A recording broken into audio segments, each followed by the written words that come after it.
What's up, everybody? Welcome to Seoul, South Korea. We're here in Olympic Park, home to the 1988 Summer Olympics, and this weekend, the 2014 World Championship semifinals. Today, we sit down with Pon and Uzi to talk about their road to the finals. Yeah, plus we have All Chat, the Penta, World Trivia, and the last hit from the Prophet. So don't go AFK, because the 2014 World Championship Semifinals preview show goes live right now.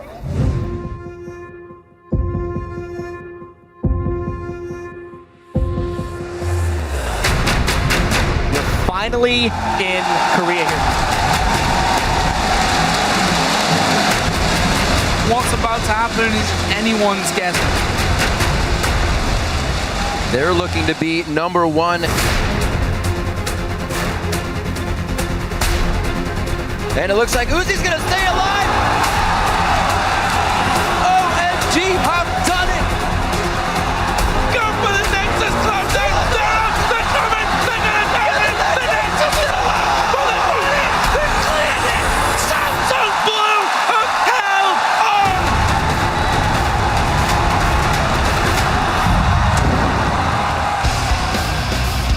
on. Welcome to the World's Preview Show. We're inside the Olympic Gymnastics Arena in Seoul, Korea, which will be the setting for the 2014 League of Legends semi-finals. I am Trevor Quickshot Henry, along with the crew of this World's Preview Show, starting with shoutcaster and analyzer, Mr. David Freak Turley. Next up, the evil genius's finger snapper, Mitch Crepo Forspils, the man who picks up everything twice, Yuliang Double Lift Ping, and of course, on-game netcaster and Korean aficionado, Christopher Monty Cristo Michaels. Guys, thank you for being here. Welcome to Seoul, except for Monty, in which case, welcome home. Hey, thanks. It's good to be back. Well, the crew behind us are finishing up the preparations for this final knockout stage. So let's take a look at what lies ahead this weekend. The first semi-final matchup takes place on Saturday and features the Korean clash between two teams from the same organization, Samsung White versus Samsung Blue. And then on Sunday, it's a revenge rematch between the Chinese teams when Starhorn Royal Club faces OMG. Royal Club knocked OMG out of the World Championship last year in the quarterfinals, and now they meet again in the semis. Yeah, and just a note, the teams in the two matches flipped a coin to determine starting sides last week in Busan. Samsung Blue and Starhorn Royal Club won those tosses, so they get to choose which sides they start on in games 1, 3, and 5. Both teams have chosen blue sides for all 3 games. Their opponents also had the choice of their side in games 2 and 4 and also opted for blue. Right, so they're just going to go back and forth throughout the matches. And of course, those games will start at 10 a.m. Central European Summer Time, which is 1 a.m. Pacific on both Saturday and Sunday. So set your alarms or just visit the website for all the details. You can also head over to watch.lolesports.com and check out the games in 15 different languages, along with real-time stats and tweets from pros for a triple buff viewing experience. That's definitely how I prefer to watch the stream when I do. We've got a lot of ground to cover, so let's get right to it. Our first semi-final match features a clash of Koreans and a family feud as Samsung White takes on Samsung Blue. Samsung White entered the quarterfinals as the number 2 team from Korea, but as we have been saying throughout Worlds, they have looked more like the number 1 team. They faced the number 1 North American LCS squad, TSM, in a best-of-5 that most people expected White to dominate. And after the 2 quick victories from games 1 and 2, it kind of looked like that thriller that most people were expecting. But the North Americans actually made it a bit more of a difficult trip. TSM pushed back in game 3, pressured all the lanes, and finally won a game against the Korean squad for the first time in the team's history. But of course, White responded rather nicely in game 4. Imp picked up his second pentakill at Worlds, and by the end of that game, Imp had 10 kills, Pon had 9 kills, and the Koreans had earned that trip into the semifinals. Yeah, and in last week's second quarterfinal series, Samsung Blue faced the number 2 North American team, Cloud9. After a stunning upset by Cloud9 in game 1, Blue responded in the next 2 games, shutting down High's Mission Impossible and controlling the map. By the end of game 3, they looked like they had fully recovered from C9's initial victory and were ready to head into the semifinals. But in game 4, Cloud9 proved they wouldn't go down without a fight, which led to one of the most exciting moments of the quarterfinals. 32 minutes in, gigantic gold lead for Samsung Blue, but C9 got picks on Adade, Deft, and Acorn at the same time. They pushed into Blue's base and brought the Nexus down to 30% health before Samsung Blue fully respawned, killed the rest of C9's members, and then pushed all the way back across the map into the base and secured their spot in the semifinals. Incredibly exciting end to this series. And with that Game 4 win, the number 1 team from Korea now faces their most difficult test yet at Worlds, Samsung White, a team they've had the upper hand against during the season.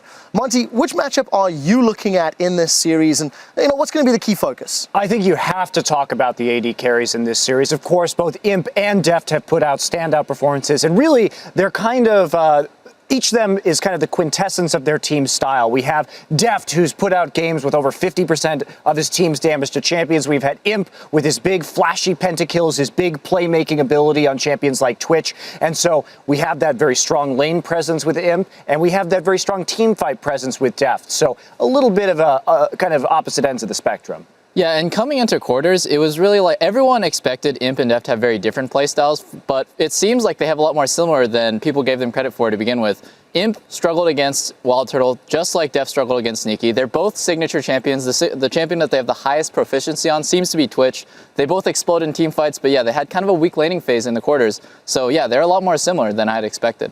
And for me, with the AD carries being a bit similar, the matchup I care about a little bit more is the jungle matchup there between Dandy and Spirit.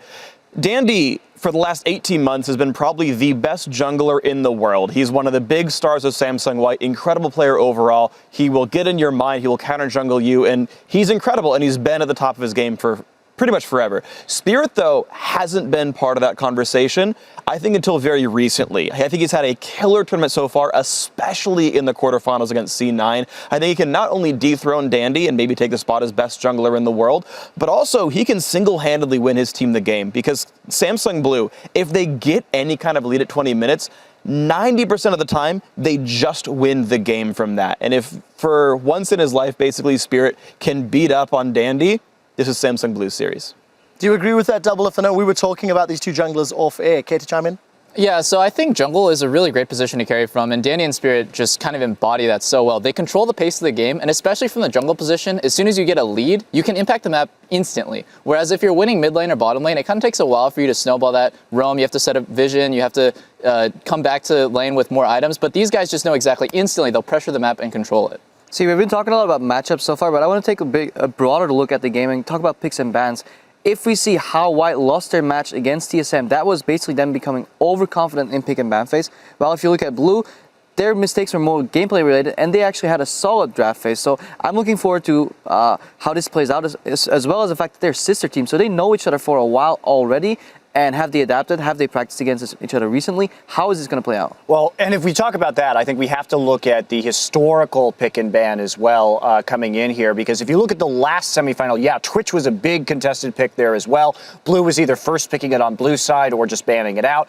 But White was having to ban out some of Dade's signature champions. That Zed, that Yasuo had to be banned out every single game. That gave White very limited flexibility in terms of their strategies. Now Pawn is much more comfortable on both of those champions. And if we look at pick and ban this tournament, Blue has been just banning pretty much every single game, Alistar and Zillion every time. So I think that the shift that we're seeing from the last time these two teams met in a best of 5 till now is that we are going to have a much better drafting phase for White compared to Blue. That, combined with their early game dominance, I think is going to give them a leg up, even if they're a little bit behind in terms of late game strategy. And I expect White to start focusing on Spirit, because he has had a really good tournament, but he's not the same quality of Rengar player that Dandy is. You take away the Lee Sin and the Kazakhs, I think that White will have a good time. Well, we'll have to find out how that does pan out. Before that, though, let's check in with Jat as he sits down with Samsung White's mid laner, Pawn. Thank you, Quickshot, and of course I am joined by Pawn from Samsung White here in the wonderful city of Seoul, Korea. Thanks for joining me, Pawn. The first question I have for you is, I hear you play an absurd amount of solo queue. What drives you to play so much solo queue? 새벽에 그냥 할 일도 없고 연습한다고 생각하고 엄청 많이 해왔고 지금도 엄청 많이 하고 있어요. 그냥 연습한다고 생각하고.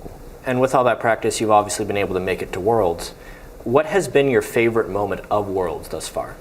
TSM과의 경기에서 제가 한번 비역순 선수를 솔로 킬을 했을 때 그때가 가장 좋았던 것 같아요. You've actually solo killed a lot of mid laners, yet you're still kind of known as a passive laner. Why do you think that is, and how do you get so many solo kills on famous mid laners?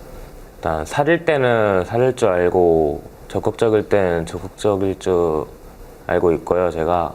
그리고 솔로킬을 여러 번 딴 거는 운이 좀 따랐던 것도 있는 것 같아요. Yeah, very humble, actually. And now you guys actually have to face Samsung Blue, really the only team that's been able to beat Samsung White for the past very long time. Why have you guys not been able to take down Samsung Blue? 형제팀이기 때문에 내전은 언제나 결과가 모르는 거잖아요. 그래서 승패를 알 수 없어서 저희가 많이 졌던 것 같고, 이번에는 저희가 엄청 많이 연습해서 블루팀을 좀 쉽게 이길 수 있을 것 같아요. And your opponent in that Samsung Blue match will be Dade, the player you actually took the place of on Samsung White. What is it like playing against Dade knowing you're on his former team? 딱히 생각이 드는 건 아니고 저희 팀을 2번이나 이겨왔기 때문에 그냥 무조건 이겨야 되는 팀으로 생각하고 다대 형도 그중 한 명으로 생각하고 하고 있어요. Knowing that the only team you've lost to in the past 6 months plus is Samsung Blue, if you were able to beat them in the semifinals, what do you think your chances are of winning the entire World Championship? 저희 팀이 삼성 블루를 이긴다면 우승할 확률은 한 7-80% 정도 되는 것 같고요. Thank you very much, Pawn. It's been a pleasure talking to you. But for now, let's send it back to QuickShot and the guys for more on Saturday's series. Thank you very much, Jat. Looking forward to seeing those two do battle in the mid lane. Now we've broken down the matchup and heard from one of the players. It doesn't really take a prophet to know what is coming next. Guys, I'm going to ask the panel for some predictions. Let's keep this fairly brief. Freak, who's going to win and why? I'm going to say Samsung White. I think they are kind of the strongest team here in this tournament. We've been talking about that a lot.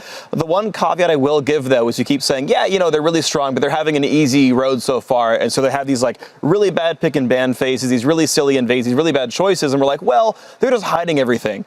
If they're actually, though, making these mistakes for real, then I'm concerned about these guys. As unlikely as that is, I mean, they failed last year, right? Absolutely, it could happen again. Big thoughts. Crepo. I think White actually is going to take this series 3-1, and it will be slightly convincing. I think they've had time to fix their problems, look at Blue, analyze their mistakes, and just take the series.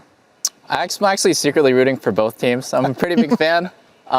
It's going to be a fantastic and a really close series, but if I had to pick one, I would give White by just a hair. Yeah, as I said in previous series, I think that pick and ban phase has been the decider. So I think the pick and ban phase combined with the strong early game will overcome the good rotations. I can't believe I just said that. But Samsung White 3-2 for me. Well, Samsung White unanimous according to the analysts. Before we move on to the second semi-final matchup, let's hear from Samsung White's fantastic bottom lane duo of Imp and Mata, who some call the best in the world. 안녕하세요. 삼성 화이트의 듀오를 맡고 있는 임프. 너무. 안녕하세요. 삼성 화이트의. 안녕하세요. 삼성 화이트의 바텀 듀오를 맡고 있는 임프. 마타. 버튜예요. 루퍼가 오히려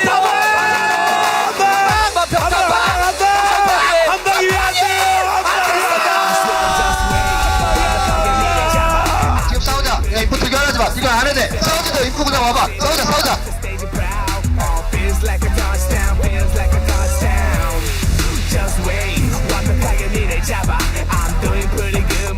저희는 삼성 화이트 보듀오인데 좀 욕먹는 듀오예요. 제가 까이고 마타 형은 추앙받는 신급 서포터. 인프는 아마 기억 못할 거예요, 처음 왔을 때. 네, 제가 처음에 딱 숙소 들어갔는데 다 도와주고 있는데 혼자 자고 있더라고요. 그래서 얘가 아직 계정은 없구나, 좀 이런 생각도 많이 했어요. 저한테 맞는 서포터를 되게 찾기 힘들었거든요. 다 저랑 하는 거 힘들어하고. 지금 생각해보니까 인프랑 했던 서포터들 고생 많이 한 것 같긴 한데 그냥 실력이 못 미쳐서 커버를 못했던 것 같아요.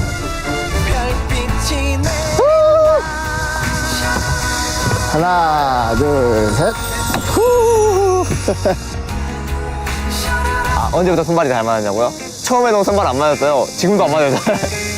예전 같은 경우에는 좀 공격적인 성향이어가지고 이 타이밍에는 좀 안 싸워줬으면 좋겠는데 하는 부분이 많거든요. 근데 요즘에는 좀 오히려 인프가 계산적이어가지고 제가 별말 안 해도 편하죠. 지금 저희가 엄청 오래 했잖아요, 듀오가. 지금 전 세계적으로 제일 오래 했을걸요? 1년 6개월. 4개월? 6개월.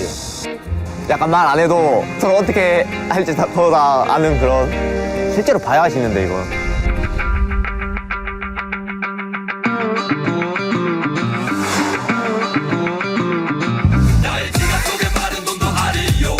원딜의 패기를 보여드리겠습니다. 이걸로 팬들의 마음에 강타! 조용히 하고 빨리 타. 잠깐만요. 하나, 둘, 셋! 이거 남이 같지 않아요, 남이?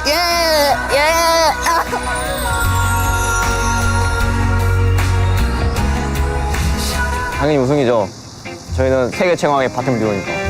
저번에도 그 소리 했다가 강탈했거든요. 그래도 이번에는 조별 예선부터 뚫고 얘기하고 싶어요.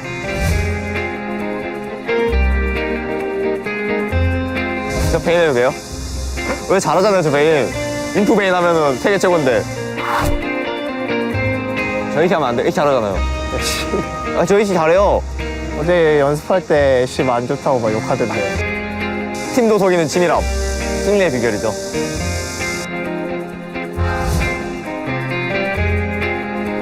이번 롤챔에서 세계 최강의 보티오 타이틀을 거머쥘 인프?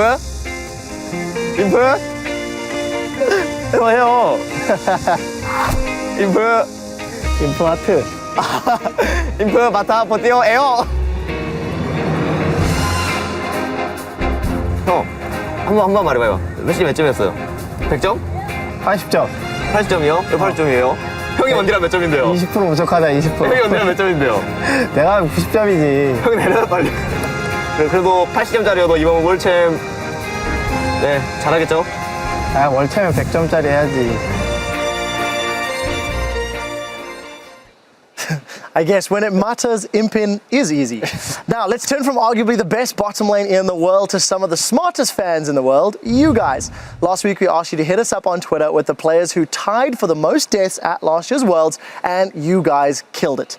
The answers were SKT's Pumandu and Royal Club's Tabe with 48 deaths apiece. 127 of you tweeted the right answer, which means that once again, we need to scroll through your names like movie credits through a J-Skate, and if Tabe were here, he would probably sing your praises. It is time for this week's World Trivia question, and if 127 of you get it right, Freak, I'll sing to you personally. As we look forward to the finals, the question is which player secured the fastest first blood in World's Finals history, and what was the time? So be sure to hit us up at LOL Esports, use the hashtag Worlds Preview, and although with Quickshot making puns now and also promising to sing, we'll be lucky to even get 127 tweets at all, let alone 127 correct answers. But yeah, if you want to. We'll see. So to help cleanse your audible palate, we have a delightful treat for your ear holes as we listen in on one of the closest games in World's history. It's Cloud9 versus Samsung Blue, featuring the Nexus that wouldn't die in this edition of World's All Chat. Can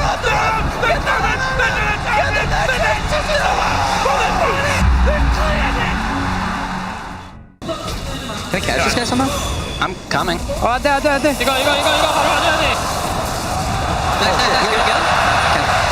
doesn't have flash. Got him. Get this guy. Ringer, push. Can we end? Maybe. 40 seconds. Push. See what happens. Push as fast as we can. Push as fast as we can. I'm pretty sure we can end. As long as we don't kill ourselves. I'm taking. Nice. Yep. I'm ignoring him. 갑자기 몸을 비워서라도 막아야 돼. 20 seconds. It's just only Ringer. Yeah, 20. Take one turret. Yeah, let's go for it. Let's go for it. Flash the bubble. Ignore. 시간 끌어 15초. No, kill turret. No, we can't end it. Turn. Kill spirit. Yeah, run. No, right? Yeah. 6 seconds. 잡아, 3초. 2초.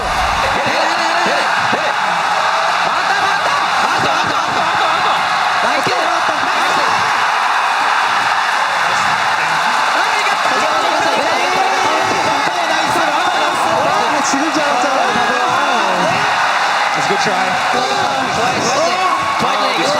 미친. 와, 미쳤다. 잘했다.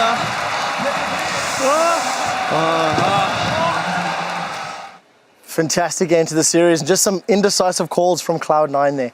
All right, it is time for us to shift our focus to the second semi-final match, and it features another clash between teams from the same region as China's Starhorn Royal Club takes on their LPL rivals OMG.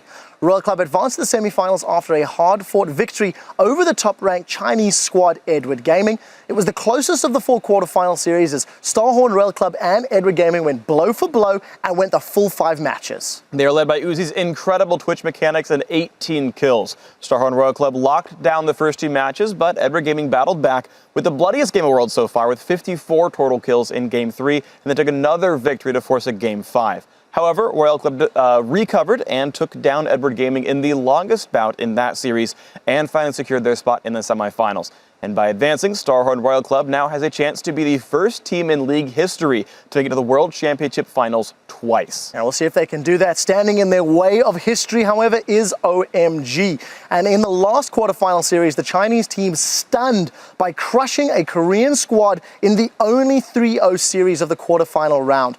Only Freak and Doublelift had their heads in the cloud supporting OMG's victory, and that makes OMG only the second team to take down a Korean team in a best-of series at Worlds, although the Taipei Assassins did manage to do it twice before them. Of course, the last-minute roster swap of Cloud for Dada777 at support paid off huge for the team. Cloud racked up a 12.0 KDA and 47 assists during their three-game sweep of Najin Shield. And of course, you compare that to Dada's 40 assists and 1.95 KDA in twice as many games in the group stage. You can see Cloud's been pretty freaking awesome.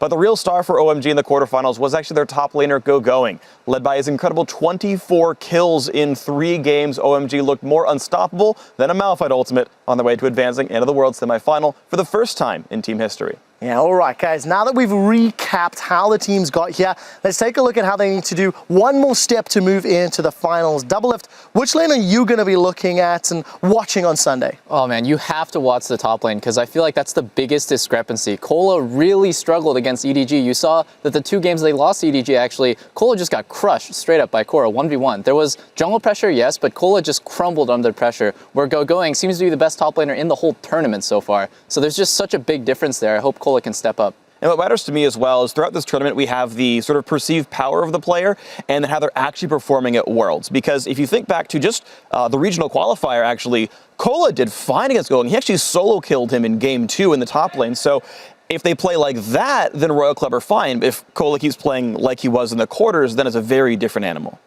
However, like what I want to look in particular for that matchup is the Rise pick or ban, because Going showed how smart he is in that pick, and I don't want him to see that ever again. Same side on bottom lane, I don't want people to get Janna every game because Janna has such an incredible win rate right now. If you look at the bottom lane even more and just like in a broad kind of spectrum, San and Cloud have been doing well, and I don't think they'll lose their lane as hard against Uzi and his support as hard as they did in the last series. So that's definitely, if that matchup stays even, OMG has a real shot at taking it serious. Yeah, for me, I would like to look at the jungle right here because Insec and Loveling, we have seen just Insec has been consistently a playmaker for Starhorn Royal Club throughout Worlds so far.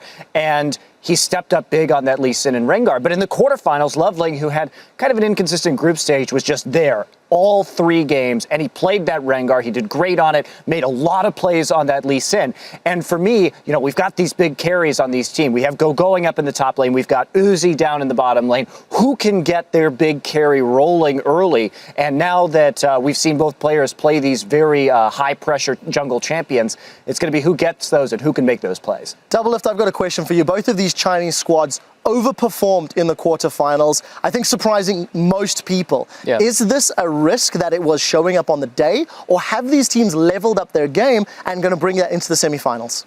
I think both of them leveled up their game a bit. Honestly, I don't want to downplay OMG's 3-0 sweep, but Najin Shield really underperformed in that quarterfinals, so I think there might be some sort of overestimation of OMG's power. Starhorn Royal Club versus CDG was a lot more even, and actually their mental game seemed to be kind of broken after Game 4, but the fact that they managed to bounce back and win Game 5 is a miracle. Well, we'll have to see how they perform in their semi-final series. Before that, though, let's head over to Riv as he chats with Starhorn Royal Club's AD carry, Uzi. Thank you very much, Quickshot, and I am very pleased to be joined by Uzi of Starhorn Royal Club. Uzi, I got a few questions for you. You know, this being your second straight trip to Worlds, what's different this year than last year? 因为我们这次第2次来有2个韩国队员，然后就沟通方面可能比去年更难一点。So with this new team coming into Worlds, you guys making it again to the semifinals, what so far has been your favorite part of Worlds? 就是刚去台湾的时候吧，因为我们打小组赛的时候第1盘就差点输掉了，然后最后翻盘，让我们整个队的气势都很好。Who is the best AD carry in the world? 我个人认为韩国队的2个3星的队伍的 ADC 都非常强，然后我自己也可以算一个吧。If you could face one of those AD carries, as you may be, which one would it be? 我觉得2个 ADC 都非常强，如果想遇到的话，还是希望遇到3星不怒吧，因为我想我们可能赢他们的赢面可能会更大一点。A little pressure that we did see was Game 4 versus EDG. After that game, you took some time on the stage to yourself. What was going through your mind? 因为我当时，因为我们先赢了2盘，后面连续输了以后，我自己的心态可能有点问题吧，然后就坐在那里想了很久，就非常的不开心吧，因为当时因为在比赛中自己的心态没有调整好。Did you feel like you had to take it upon yourself to carry the next game, to really be that forefront for the team and be the strength that everybody could get behind? 有感到，因为很多人都告诉我，让我不要在这个舞台上留下遗憾，而且还有另外4个队员嘛，都要为他们想。后面就听了教练的安排，然后最终就赢了，就非常开心吧。Sunday, you face OMG. What impresses you the most about OMG? 我觉得他们的上单勾引非常的强，因为在这一次的比赛中，他的carry能力非常的高。And this is your second straight trip to Worlds, and your second straight trip to the semifinals. Winning this would mean you are the first team in League of Legends history to make it to the finals twice. What does it mean for you to win, and what would it mean if you lose? 我觉得这次能够再次进入世界舞台，我就已经非常开心了。然后，我们这一次的输赢其实并没有很大的关系，因为怎样都会有一个中国队进入决赛嘛。然后，希望这次中国队能够改变 S3的成绩。All right, Uzi, thank you very much for taking some time out of your busy schedule. Best of luck to the team in the semifinals. And right now, we're going to throw it back to Quickshot and crew to go over more of Sunday's series. Thank you very much, Rev. Uzi obviously wants to make it to another final. All right, guys, it's time to put your expertise to the test once more, as we are going to be talking about the predictions. Freak, you correctly predicted OMG last time, so I'll start with you. Who's going to be a winner and why? Yeah, so I do think it's going to be OMG. I think they just look completely on form right now. I think that is something that sticks throughout the tournament. If you start playing well, I think you continue to play well. OMG, the score, I'm going to guess is a 3-1 for what that's worth. I just think they are the stronger team right now. I think last series definitely showed that OMG was on the rise, and however their opponents also played well. However, it'll be a tight series, it'll be close, but I think OMG will take this 3-2. OMG, double lift. I'm gonna go a bit against the grain here and go with Royal Club. Not only am I a big fan of Uzi, but I think people overestimate OMG a little bit because they sweep Najin. Honestly, I think Najin just played really poorly in that series. Starhan Royal Club, I think, has a lot of room to grow. Final thoughts, Monte Cristo. Well, I'm going to go for it here. Got my OMG jersey. I'm going for that big OMG win, 3-2. I mean, this is a team that has looked very good and looks like they're on the rise. Cloud seems to have really rejuvenated this roster. Sure, I'd like to see him play some more champions, but I know he's a great Thresh player too from watching the LPL. And I think that they're going to come out and perform. And I know, Peter, you love teams that just play around the AD carry, but buddy, there's more to League of Legends than that, and you're going to see it. You know, Monte Cristo, I see you brought your OMG shirt all the way here. Exactly how long will you be wearing that at this tournament? One semifinal match before they get rocked by Samsung. Well, good to know, good to know. We'll see if they are going to be victorious. It won't be long until we find out whose predictions will come true. But right now, let's look back at the highlights from the games that sent these 4 teams into the semifinals, or as Imp can now call it again, the Penta. In the number 5 spot, we have Samsung White responding to TSM's first blood with a double kill. On a team solo mid, but White has acted on this as well. A great flash over from Lustboy, but that could be Dade, or Pawn rather, exactly what he wants. Pearson's gonna get knocked away. Does they finalize the kill? The Ignite's there, the exhaust only lasted so the same Pawn's rear. Right in the jungle right there, Pawn juked Bjergsen.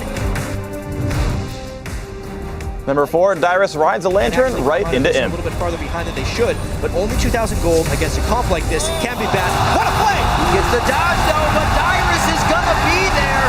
This is the lantern from Lost Boy, and he times the drop. That is just beautiful. Nobody cares about this hook. It's all about stop. It's all that mattered. Number 3 is a cheeky Baron steal by Najin White Shield against OMG. Is it going to go their way? That's the question. Coming around the side, Gorilla tries to come in. Watches there. Can he get the spy? Oh, he gets it! He'll go down and pay the price, but that may well have just get Najin White Shield in the game. Coming in at number 2 is yet another patented team scattering insect kick. Let's see one final battle. It's going to be very tough. Nami can stay positioned well in this one, something that's been really hurting him a lot. He gets hit by the shockwave on that one. Then he's kicked in the positioning. Not quite right on that one. Insect finds just the right kick on Aname, ahead of the rest of his team. Shockwave stops his dash, which enables Insect to just mess him over. And the number 1 play from the quarterfinals is Imp's amazing second pentakill from Worlds. Party on this one. Easy smite in for Dandy. No steals coming in. A good spread of damage coming in from Amazing. They do get Pawn. Will they be able to lock him down? Intervention comes out nicely from Looper. Is it enough though? Wild Turtle takes down Mata. That's a double kill coming in for Imp. They start to clean up this fight, but now they're all spread out in the wrong positions. That's another answer coming in from Bjergsen, but they have lost 4 members, and he's trying to run by himself. Great Tempest. The cripple actually doesn't lock down. Bjergsen's just out of range. Woo, still trying to fight on this one, and it costs him his life. Pentakill for Imp. That is Imp's second pentakill of the World Championship. Hopefully you've absorbed enough information from this World's Preview Show to head into the semifinals armed with tons of knowledge. But if not, just hit the Preview Show tab at the top of lolesports.com, where you'll be able to watch it again along with all of our past episodes. Now at this point, this sound should be familiar to everyone, although the Prophet Crumbs completely missed the mark by predicting Najin White Shield over OMG. I've completely lost faith in his powers, but here he is back for our last hit. I am the Prophet, and it gives me great heartache to know that my flock has strayed so far from the one true path, just because 2 of my prophecies were a little cloudy. I expected this from the doubting freak, the heretic Crapo, Liflit, and even the full Monty, but not you, Quickshot, not you. So, I will no longer bless the analyst desk with my presence. Instead, I shall dwell in the preview show's last hit forever. And to those of you who stood steadfast in their devotion to the prophets, I have but one final gift to bestow upon you, the Trinity of predictions. Samsung White will smite their brother Samsung Blue, whilst OMG will purge the championship of Starhorn Royal Club. And then, when the final 2 teams set to battle in the Promised Land, Seoul's World Cup Stadium, it has been revealed to me. Samsung White will lift high the Summoner's Cup in victory. I am the Prophet. It has been written, thus shall it be done. Let it be me.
gentlemen, the road to the Summoners Cup has taken us over 9,000 miles from Cologne to LA, Taipei, Singapore, Busan, and this week it's brought us to Seoul, South Korea.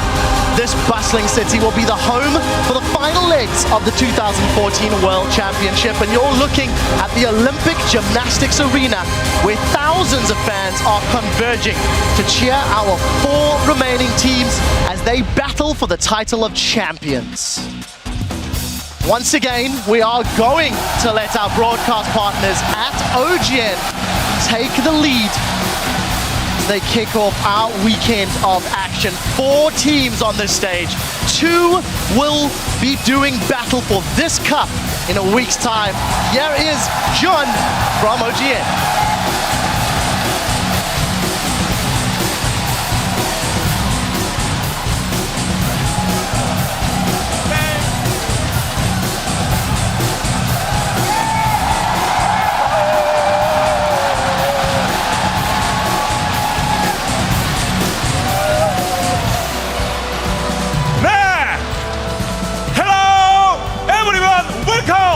대만, 싱가포르, 부산에 이어서 이곳은 서울!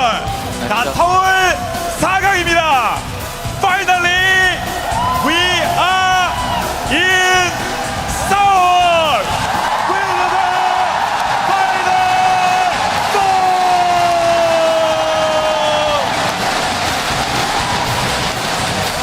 네. 어이구, 자, 이렇게 열띤 성원으로 봐주신 팬 여러분 안녕하십니까? 준결승전 세미파이널에 오신 여러분을 환영합니다.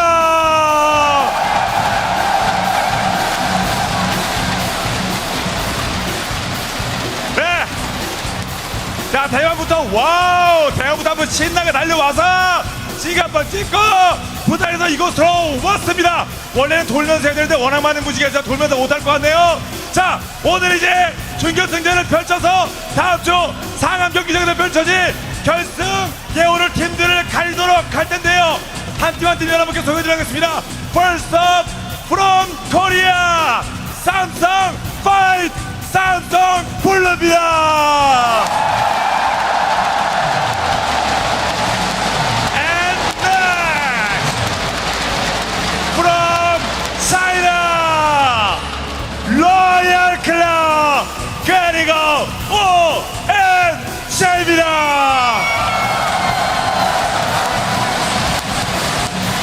자, 이 네 개 팀들 펼치는 대결 여러분 함께 즐기실 준비가 되셨는지 Are you ready for the semi-final?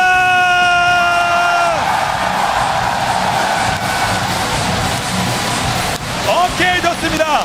Are you ready for the final four?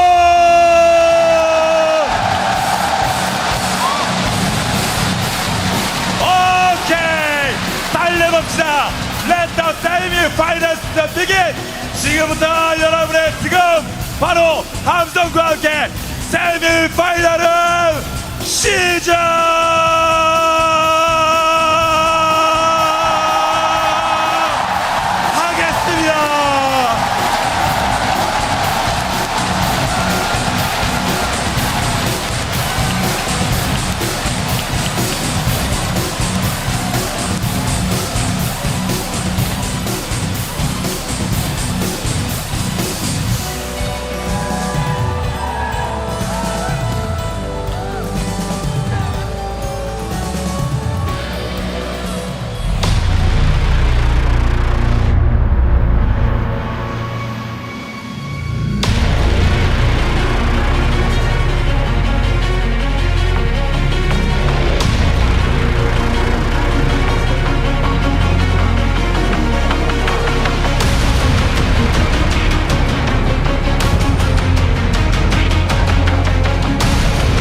gentlemen, welcome back to our continuing coverage of the 2014 World Championship. I am Trevor Quickshine Henry, and joining me on the analyst desk to break down all the action this week, once again, Mitch Crepo Forceballs from Evil Geniuses, CLG's Yiliang Double Lift Peng, OGN Costa, Christopher Monte Cristo Michaels, and from the North American LCS, David Freak Turley. Welcome back once again. Let's take a quick look at the bracket. Today we will be bringing you our first best-of-5 semi-final between sister teams Samsung Blue and Samsung White from Korea. Then tomorrow's showdown will feature Chinese team Sawhorn Royal Club facing off against OMG. The seeding for both of these series was decided by a coin toss, with Samsung Blue and Sawhorn Royal Club getting side selection for games 1, 3, and 5. They opted to take blue. Their opponents chose blue side for games 2 and games 4. Before we jump into the semifinals, let's take a quick look back at the quarterfinals to see how our 4 teams made it to Seoul.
Incredible set of quarterfinals. And I just want to ask you guys, what sort of stands out in your mind from last weekend in Busan? Let's start with Crepo. For me, it has to be OMG going 3-0 against Nanjing White Shield, and in the way that it going, he played so intelligently. His target switching has to have been almost the best I've seen in this entire tournament. But if you go down the roster, he wasn't the only one performing. Leveling was on point, and then they brought in their new support, Cloud, who played an immaculate Janna, and I just hope we get to see more champions from him, because as I've been told, he's been in pretty good trash in LPL as well. That's right.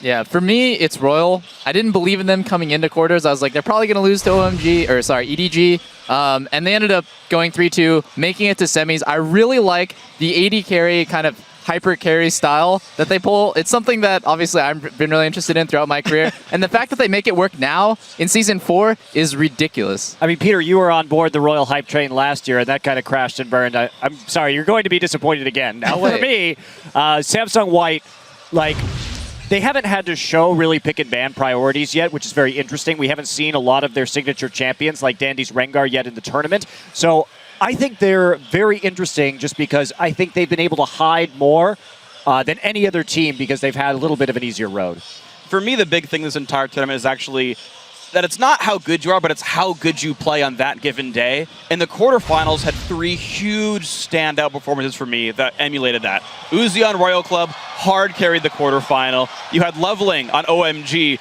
a big part of that 3-0, and also Spirit, who has stepped up massively for Samsung Blue, who's in the shadow of Dandy, of course, in the Samsung organizations, but and we're going to see him play today as well, and if he can dethrone that, that'd be a massive move here for Samsung Blue. Yeah, I think every single team taking part in Worlds has had a moment where they've shown some weaknesses.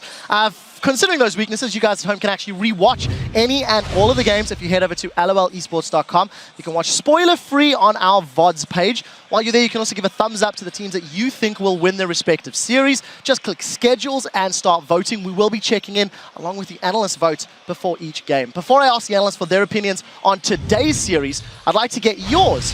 Today we're asking you which player matchup will be the deciding factor in this series and why. Tweet your thoughts to us at LOL Esports, and the analyst desk will weigh in a few of your tweets later on in the show. It is time to talk about today's knockout series between Samsung Blue versus Samsung White. White is widely considered to be the tournament favorite, but to succeed, they will have to break the curse of losing to Blue. Samsung White have never beaten Blue in a best of 5. They've met twice in Korean semifinals, each time losing 1-3 to their sister team, Blue. Monty, you know them better, having casted those series. Talk to me about what happens and some of the history. Yeah, I mean, White, formerly known as Ozone, has always been a really standout team here in Korea. And with Dade, though, I think they had a few too many kind of cooks in the kitchen. We have very aggressive shot callers in Dandy and Mata.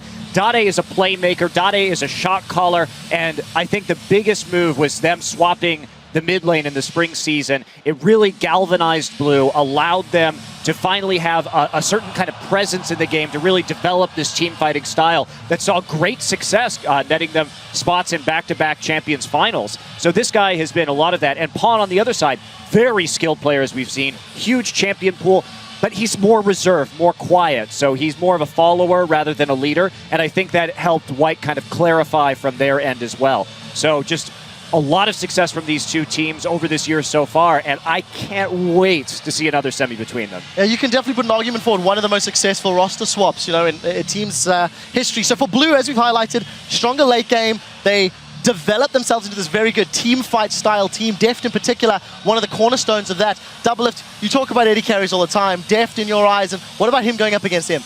Yeah, what a surprise, actually, when I look at the stats. Deft is actually in the quarterfinals. If you look at CS differential at 10, which is how you kind of measure the early game power of these AD carries, he's down an average of 17 CS to his lane opponent. The only person, Imp, who's worse than Imp is Deft. Imp is actually number 2, second worst AD carry in the quarterfinals. So I feel like both these AD carries need to shape up their early game. The one that does kind of patch up that laning phase is probably going to have a big edge. I mean, part of those stats, though, are going to be the fact that they have picked into losing lane matchups. We've seen a lot of twitch from these guys, so I think that affects it. But yeah, I agree. Especially Deft is a bit concerning in the lane phase right now. Yeah. I do agree with Peter here in terms of that the AD carries play have been a little wonky in laning phase, but they're definitely getting a lot of help from their supports, and that's a matchup I want to watch. I want to watch Mata play against Hart, and Hart is just more of a defensive player than Mata is. If you look even at item buys, he's the guy that has been buying all these Mikhails while you see Mata rushing Frost Queen's claim. However, Mata is just the best support in the world. I just want to see what he's going to do in this series. Well, to touch on the Twitch point and whatnot, though, we had Uzi playing Twitch a couple of times, plus a Tristan, and still coming out quite strong. So even though we saw losing Lanestrom players, we still see a lot of these guys show up well in team fights. But to me, the matchup I really want to watch for is this jungle matchup. On the one side, you've got Samsung White's Dandy. Dandy has been the best jungler in the world for like a year and a half. He is the best jungler in this tournament by far, and let me tell you why.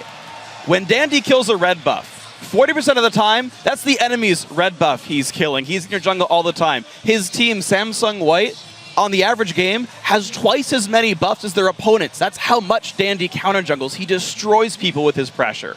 On the other side of that matchup, though, is Spirit here on Samsung Blue for what it's worth. His team is second place behind Samsung White in buff control. That disparity is actually quite large between 1 and 2.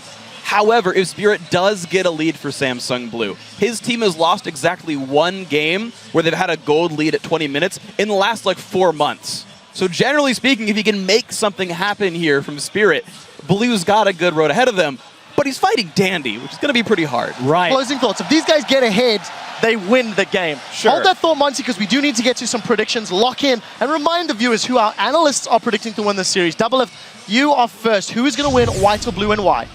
Like I said before, it's so hard, but I have to go with White by just a little bit because I feel like Pawn and Dandy are just the best mid-jungle duo in the world right now. Freak, you were riding the Blue when they're ahead train quite heavily in that last segment. Who is your winner and why? If Blue gets ahead, they would win. Problem is they're likely not to. Samsung White have been very good all tournament long. They're likely to continue that now. I think they break the curse and they win the series, probably 3-1. Yeah, I'm going to follow you on the 3-1 vote as well. I think this series will be not as close as people think. I think White will just have the edge. They've had time to look at Blue's mistakes and fix them, look at their own mistakes and fix them, and I think white will come out on top here. So 3 votes for Samsung White. Monte Cristo, you've got a Samsung White tie, you've got a Samsung Blue shirt. Which item of clothing are you predicting to wave around at the end of the series? I'm going to have to go with my white tie. Now, in previous series, of course, we've seen Blue has that late game dominance, White has that early game dominance, and in the last semi, I think it was the picks and bans that went into Blue's favor. I think pick and bans are going for White's favor right here. If they can shut down Spirit's jungle picks, I think Dandy has a deeper pool, then they can avoid that kind of Blue lead at 20 minutes that Freak has been saying is so deadly, and indeed it is. And so I think they'll come out on top 3-2 for White. Well, unanimous whitewash from the analysts. Let's check in from the fans at home. Over on LOLesports.com, you guys are siding with Samsung White, 72% of the vote. Historically, you've all been wrong because Blue have won the semi-finals. We're about to find out who's going to win this one as we send it over to the caster desk to get us into game 1. Teams are very familiar with each other. And for Samsung Blue, they believe the key to victory will be using White's strengths against them. 블루팀은 저희 팀한테만 저는 세다고 생각하거든요. 다른 팀한테는 그렇게 완전 찍어 누르는 모습이 별로 없어서 저희는 아무래도 다른 팀들보다는 화이트 팀을 잘 알잖아요. 그러니까 최대한 이제 쟤네가 뭘 할 것이다 이거를 빨리 저희가 캐치를 해서 그거를 못하게 막고 대회 때랑 연습 때랑 거의 차이가 아예 없을 정도로 정말 모든 게임에 집중해서 잘하고요. 근데 또 단점이 그런 장점에 대한 단점이 하나 있는데 그 흐름을 한번 끊어주면은 맥없이 무너지는 살짝 그런 게 있어요. 다른 걸 준비해오면 어떡하지 이런 좀 불안함과 그런 게 좀 더 크고 그리고 저희가 딱히 준비하는 전략이 있다고는 말씀드리지 못하겠는데 저희는 그냥 화이트의 스타일을 고집해 나갈 것 같아요.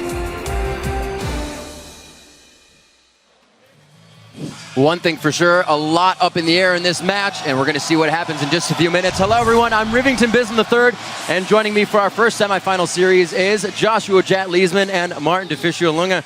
Gentlemen, we have quite a game on our hands here today. Yeah, and I couldn't be more hyped up for this matchup. I mean, there is so much history between these two teams, not only because they're scrimming against each other, but because they have a history of meeting in the semifinals. And it's the two big favorites here. Before Worlds even started, everyone was looking at the Samsung teams. Could White beat Blue? Maybe they can then get the title here. I mean, we're looking at two giant teams here, two powerhouses. Yeah. And man, is there a lot of pressure that comes along with that. And we'll see how they work through it. Let's get to the games. Rolling with a quick roster rundown. On the blue side, it will be Samsung Blue. That means it is Acorn in the top lane, Spirit in the jungle, Dade in mid, Deft at AD carry, and Hart at support. And on the red side, it is Samsung White with many returning members to Worlds. Looper in the top lane, Dandy in the jungle, Pawn.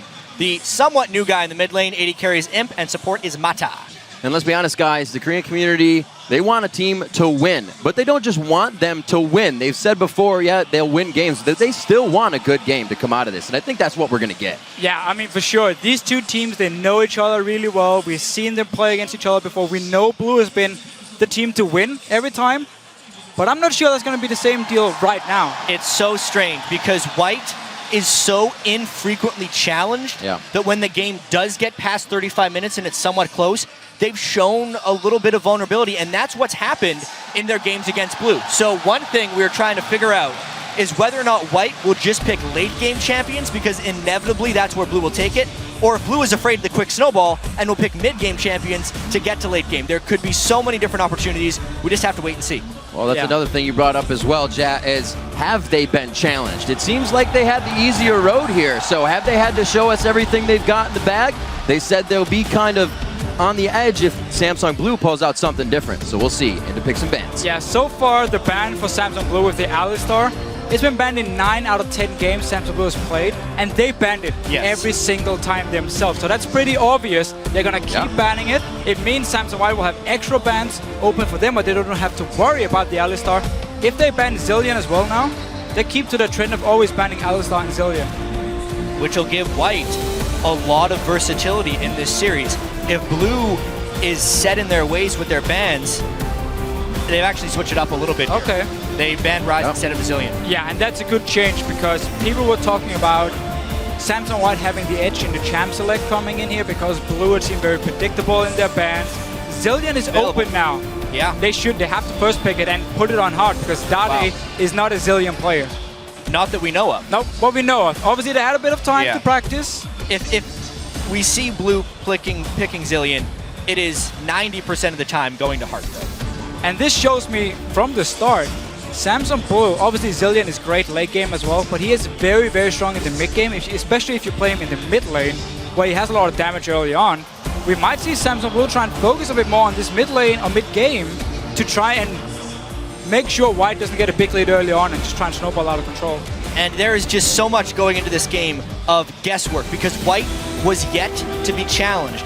Dandy is a legendary Rengar, but he hasn't had to bring it out at Worlds. Will he save it until this moment? We'll really get to see, maybe even in this first pick and ban phase, whether White was picking the stuff in group stage that they plan to use in semis, or if they've been saving it the whole time, and it looks like they've been saving it. Seems like a lot has been saved, and they kind of just say, you have a Zillion, but we'll be able to kill more people than you're able to save. What does this give for Spirit now to go through the jungle? He knows Dandy's going to try to find him and make his life a living hell. Lee Sin is open here for Spirit, his main pick. Also what we normally see from Dandy being logged in, especially if you look back at, again, quarterfinals, group stage. Dandy picked Rengar over Lee Sin. Wow. And now we can see Lee Sin and Yasuo coming in for Samsung Blue in the next rotation. They don't have to pick the jungle yet. And that is one of the best combos together, one of the best 2v2 combos, Lee Sin and Yasuo. And I mean, Acorn's Kayle was absolutely out of this world when he played it in Champions. Yeah. It's been nerfed a little bit, so we haven't seen as much dominance, but as far as Kayle players at World, Acorn's got to be the best. And notice what you have already. You have Kayle's ulti and Zillion's ulti. So whatever target Samsung White is jumping, double ultis to save him. And because you already have the Yasuo locked in, you can go Corki as an AD carry now, which is what Dev loves, because you don't want to have too much physical, you don't want to have too much magic. That's why Corki fits in really well with a physical mid laner. And also Lee Sin is your last pick, and then Samsung Blue has an absolutely insane lineup. And I see a few things coming back at them from Samsung White here, however. Whenever I see a Zillion on the enemy team, I like the opponent to pick a lot of AoE damage, because Zillion, while he is good at preventing assassinations, is very poor against large amounts of damage in very chaotic team fights, because it doesn't matter if you resurrect one person when your whole team is dying. With Jace and Twitch locked in here from Samsung White, it's going to make Zillion's life a little bit harder.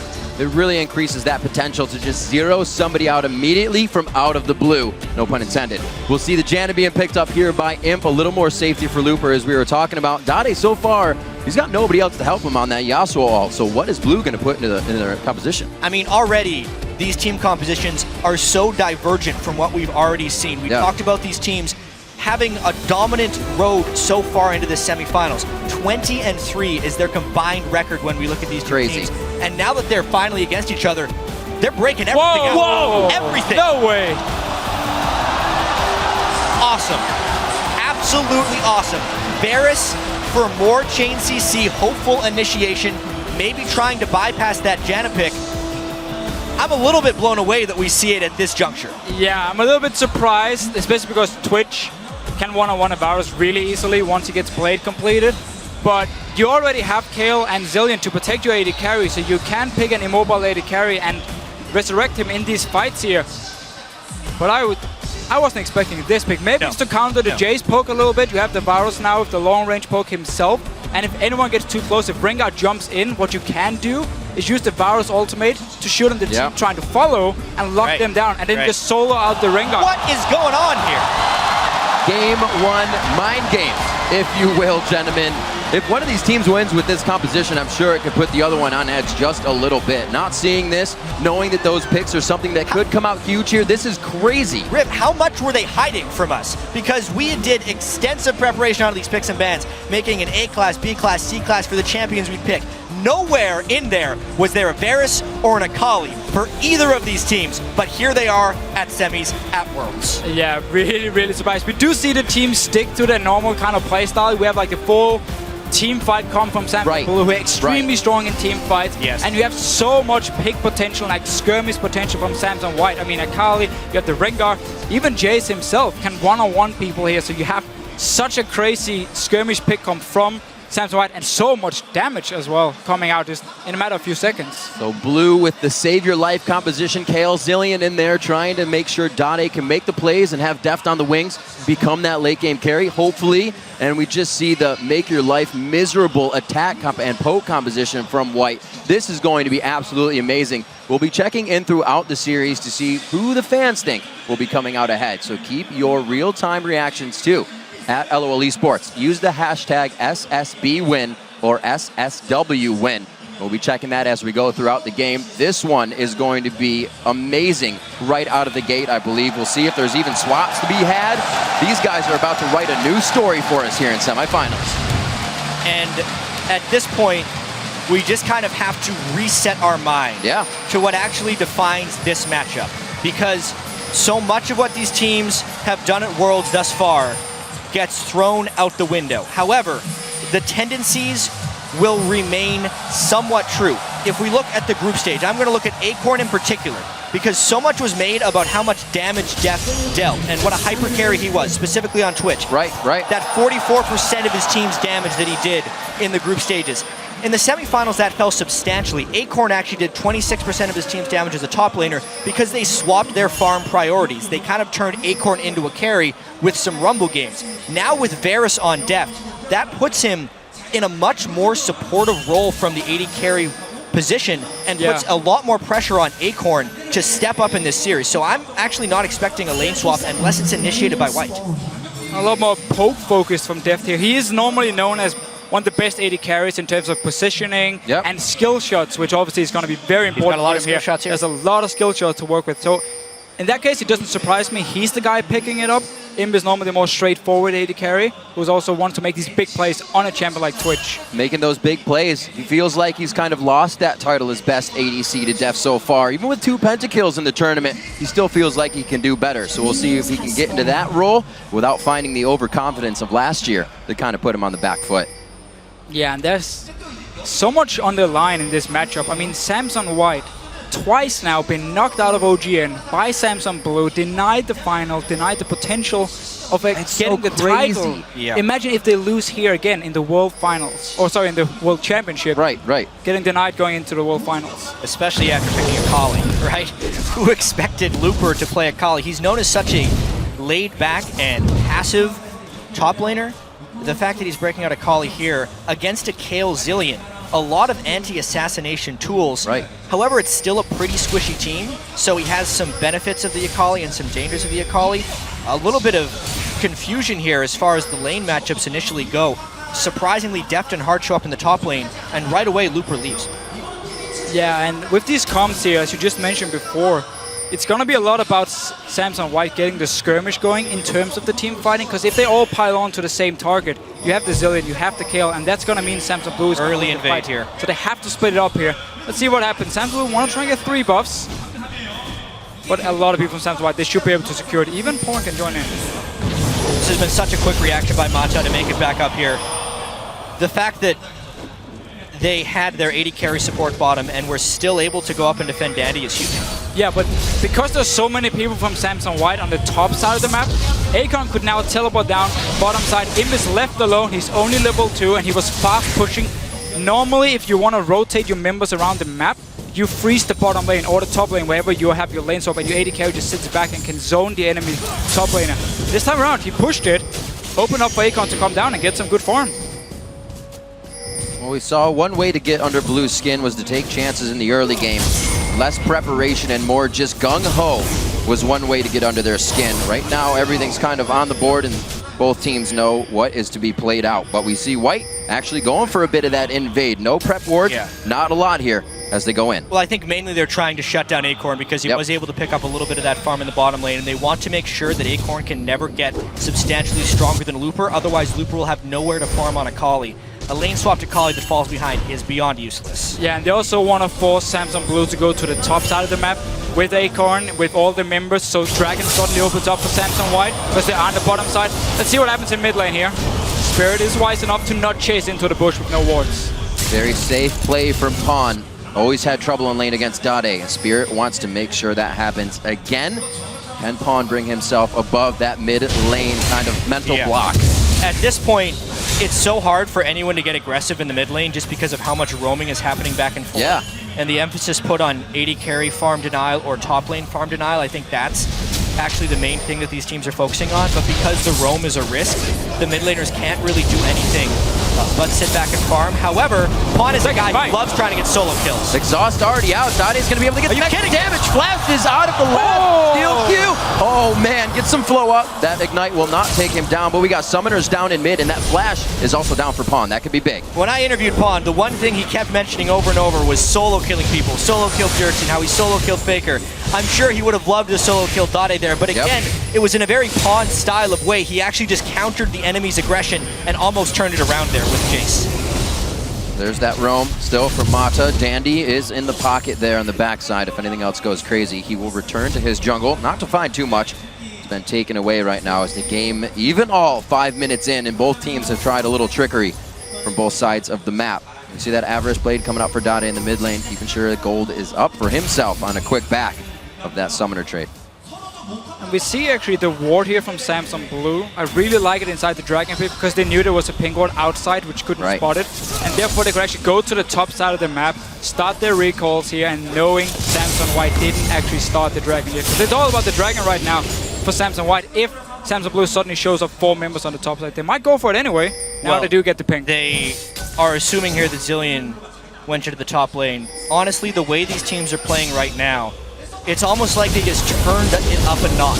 From every game we've seen in the group stage to now, they seem to be playing faster, they seem to be playing crazier, more unpredictable is actually the most resounding thing I'm seeing here. They're making a lot of moves that they just haven't made throughout this entire World Championship in the first game against each other.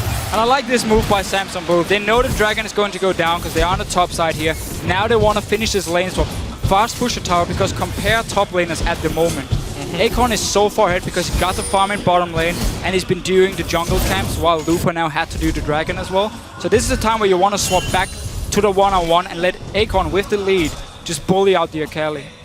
Well, he is going to be a big factor here if he can't bully out that Akali. We know that Looper can make teleport plays, and that would be even more dangerous if he can continue to assassinate and not just be a mayhem tank as he gets in the fight. Dandy being found out here. Looks like they're going to give him a little bit of trouble. You can even see Dade hovering the top side of his mid as he still has Pawn pushed back to the turret. Top and bottom turrets about to fall for both sides. And that is still going to give the lead a bit to White if they take that one down after it kills all the minions. It is actually very impressive by White here, being the team without Zilean, yet still pulling a few of the early game advantages, as well as being the team with Twitch. One of the dangers we've seen with Blue is they have a tendency to fall behind. Almost cost them against Cloud. Whoa! Chain of corruption flash from Daft. Blue trying to make the early game plays. It whiffed without a single summoner spell burn. I think Acorn actually showed himself by mistake beforehand, so Samsung White knew they were around the mid lane and therefore could play very safe, stay close to the tower here and actually avoid dying, at least avoid having to use the flash he didn't actually have. So the idea was there. Sadly, Acorn actually showed himself a bit too early beforehand. So much of ganking, especially between these two teams, is avoiding tells. Whether it's between the mid lane or whether it's a top laner playing the lane too passively while there's a gank bottom, these guys pay so much attention to everything around them. That small movement there by Acorn ended up costing Deft a kill, basically. And they're so good at setting up these minion waves as well. Look at the top lane here. The wave was pushing down towards Samsung Blue after they killed the tower. They reset the minion wave, got slow pushing towards themselves, so Lubu could get up, get 6 minions, and now look at all these minions here for Acorn joining in. So he's gonna be so far ahead just because Samsung Blue set it up so well after killing the tower and getting him this big wave here on Looper so far. And this Akali has been shut down. A lot of communication pings going around to make sure they do not just walk through these wards. That Blue going over to Daft, so he can continuously use piercing arrows possibly, keep this mid lane pushed. It's going to be ADs in the mid lane now, as a lot of roaming in the early game and those turrets down have kind of just brought these teams to do something completely different than what they had planned. The Samsung Blue tried to get Dade away from this Jace in the lane who was bullying him quite a bit. We just constantly poke him here by sending him bottom lane. But obviously Samsung White instantly responds, go down, send Jace to the bottom lane himself. Something we got to note is they are sister teams, but they are not identical sister teams. Very much different in their styles of play. And it's something that we're seeing here, very much so, even more different coming into this game. These teams have been very public about saying that they are enemies of one another. Yeah. When group stage started in Taiwan, before that was the last time that blue and white scrimmed each other, because they've been expecting to face each other at some point in this World Championship. They know how strong one another are. They've been hiding strategies from each other. They have their own coaches. They're two separate teams in a sense when Worlds is approaching, and we're seeing how much they've been hiding from one another and actually hiding from the rest of the world right now. So true. Just the difference again in the picks. We talked about how we have Samsung White who wants to skirmish, who wants to get the picks, and we have Samsung Blue, the late game team fighting gods that they are. So we can see it in the comms here. Also this top lane, I like the move by Spirit, going up to the top side, helping Akon push out the waves, and if Lube had gone in to take the farm, Spirit could have jumped him and killed him, and then he would pretty much be out of the game. He did play it safe though and stay at his tower. Well, Pawn's in a perfect position to do a lot of poke harass here. Now about 20 CS up in that mid lane, doing really well. That is actually a remarkable lead by Pawn over Dade. Someone who, when Blue has had their historic success against White, Dade has made it out of many laning phases against Pawn with an advantage, because Pawn wasn't able to apply any shutdown or pressure to him. But in this game in particular, especially with all the gank attempts that Blue put into the mid lane onto Pawn, to avoid that and also push Dade back again and again is really impressive. The mid-game spike of Jace, if he hits this, will be very devastating. Around, like, what do you say, 22, 23 minutes, tier fully stacked. I think so. And suddenly you just become so strong. And it's fun to see how both mid laners actually got, like, comfort picks. Dade is so known for his Yasuo, probably the best Yasuo player in the world, and Jace for Pawn on the other side. One of his main picks as well. One of the few people who actually played it and really made it popular again. We have seen it model up here in Worlds. Cool played it as well. Known to make his own plays as well. Pretty much the only one, unless Spirit's there, which he probably will be for the fights, to activate that Yasuo ultimate. So you see those two sticking together for safety as they clear some wards here. We do have 1 minute on to Dragon. A few prep wards have been placed on the right side here for Samsung White, and defensive wards here for Blue. And this will be the first slightly more controlled Dragon I think that we'll see. White does have the early positioning right here. They need to be able to land a lot of poke down onto Blue and really avoid the chain of corruption in this fight. They do have an edge leading into this. Let's see if they pull off a gank before the Dragon. Oh, here come both. Teleports down. It's going to be right on top of each other. Dade gets what he wants. He is going to be out of the fight, and he also has the intervention on. Pawn almost goes down here, but he gets the brush control. Denies the vision. Oh no, Looper gets going, and that's going to be one for Dandy as well, and White starts things off 2-0. That's exactly the fight that White wanted to get there. They outnumbered them with the Janna roaming down a little bit earlier. The Kayle ultimate was mistimed onto Dade, and it reacts perfectly with the spawn of the Dragon. They had the ward control before then, which gave them the advantage in the fight because they knew the numbers advantage, and they turned it into a cute edge. And you have to respect the Jace pick here early on. There was so much damage coming from him compared to what Dade could do on this Yasuo pick here. In the end, Samsung White, get the Dragon, get the picks. Pretty much perfect. Kali, who was in problems before, got a kill and an assist as well. And he puts a Cutlass along with that Hextech Revolver in his pocket. It's going to be very big damage upgrade for him. And he's probably going to use that teleport every time it comes up now. We'll see how Samsung White kind of puts that together for the team to keep going. We see a level 9 on Pawn right now, only matched by the level 9 of Deft, who's been farming his face-off. Highest farm in the game, but Pawn is going to be a big problem. Yeah, and we do have a Blade now completed for him here on Twitch, so he can start looking for fights for the one-on-ones. If he finds Deft right now, he should be able to kill him. Oh, well, now he's on a ward there by Dade. Oh, they're picking him. Do too much to Imp at the moment. I really do feel like Blue is in a whole heap of trouble right now. 3,000 down at 13 minutes is unfortunately typical for Samsung Blue. While they do have some comeback history against Samsung White, in Champion Summer there was actually a game where they were down 7,000 gold at 20 minutes and still came back to win. But that is so rare, and White has also improved heavily as a team since then. With Twitch on their side this time, the late game poke of Jace, and the late game assassination potential of Akali, I don't see the same type of late game comeback happening again.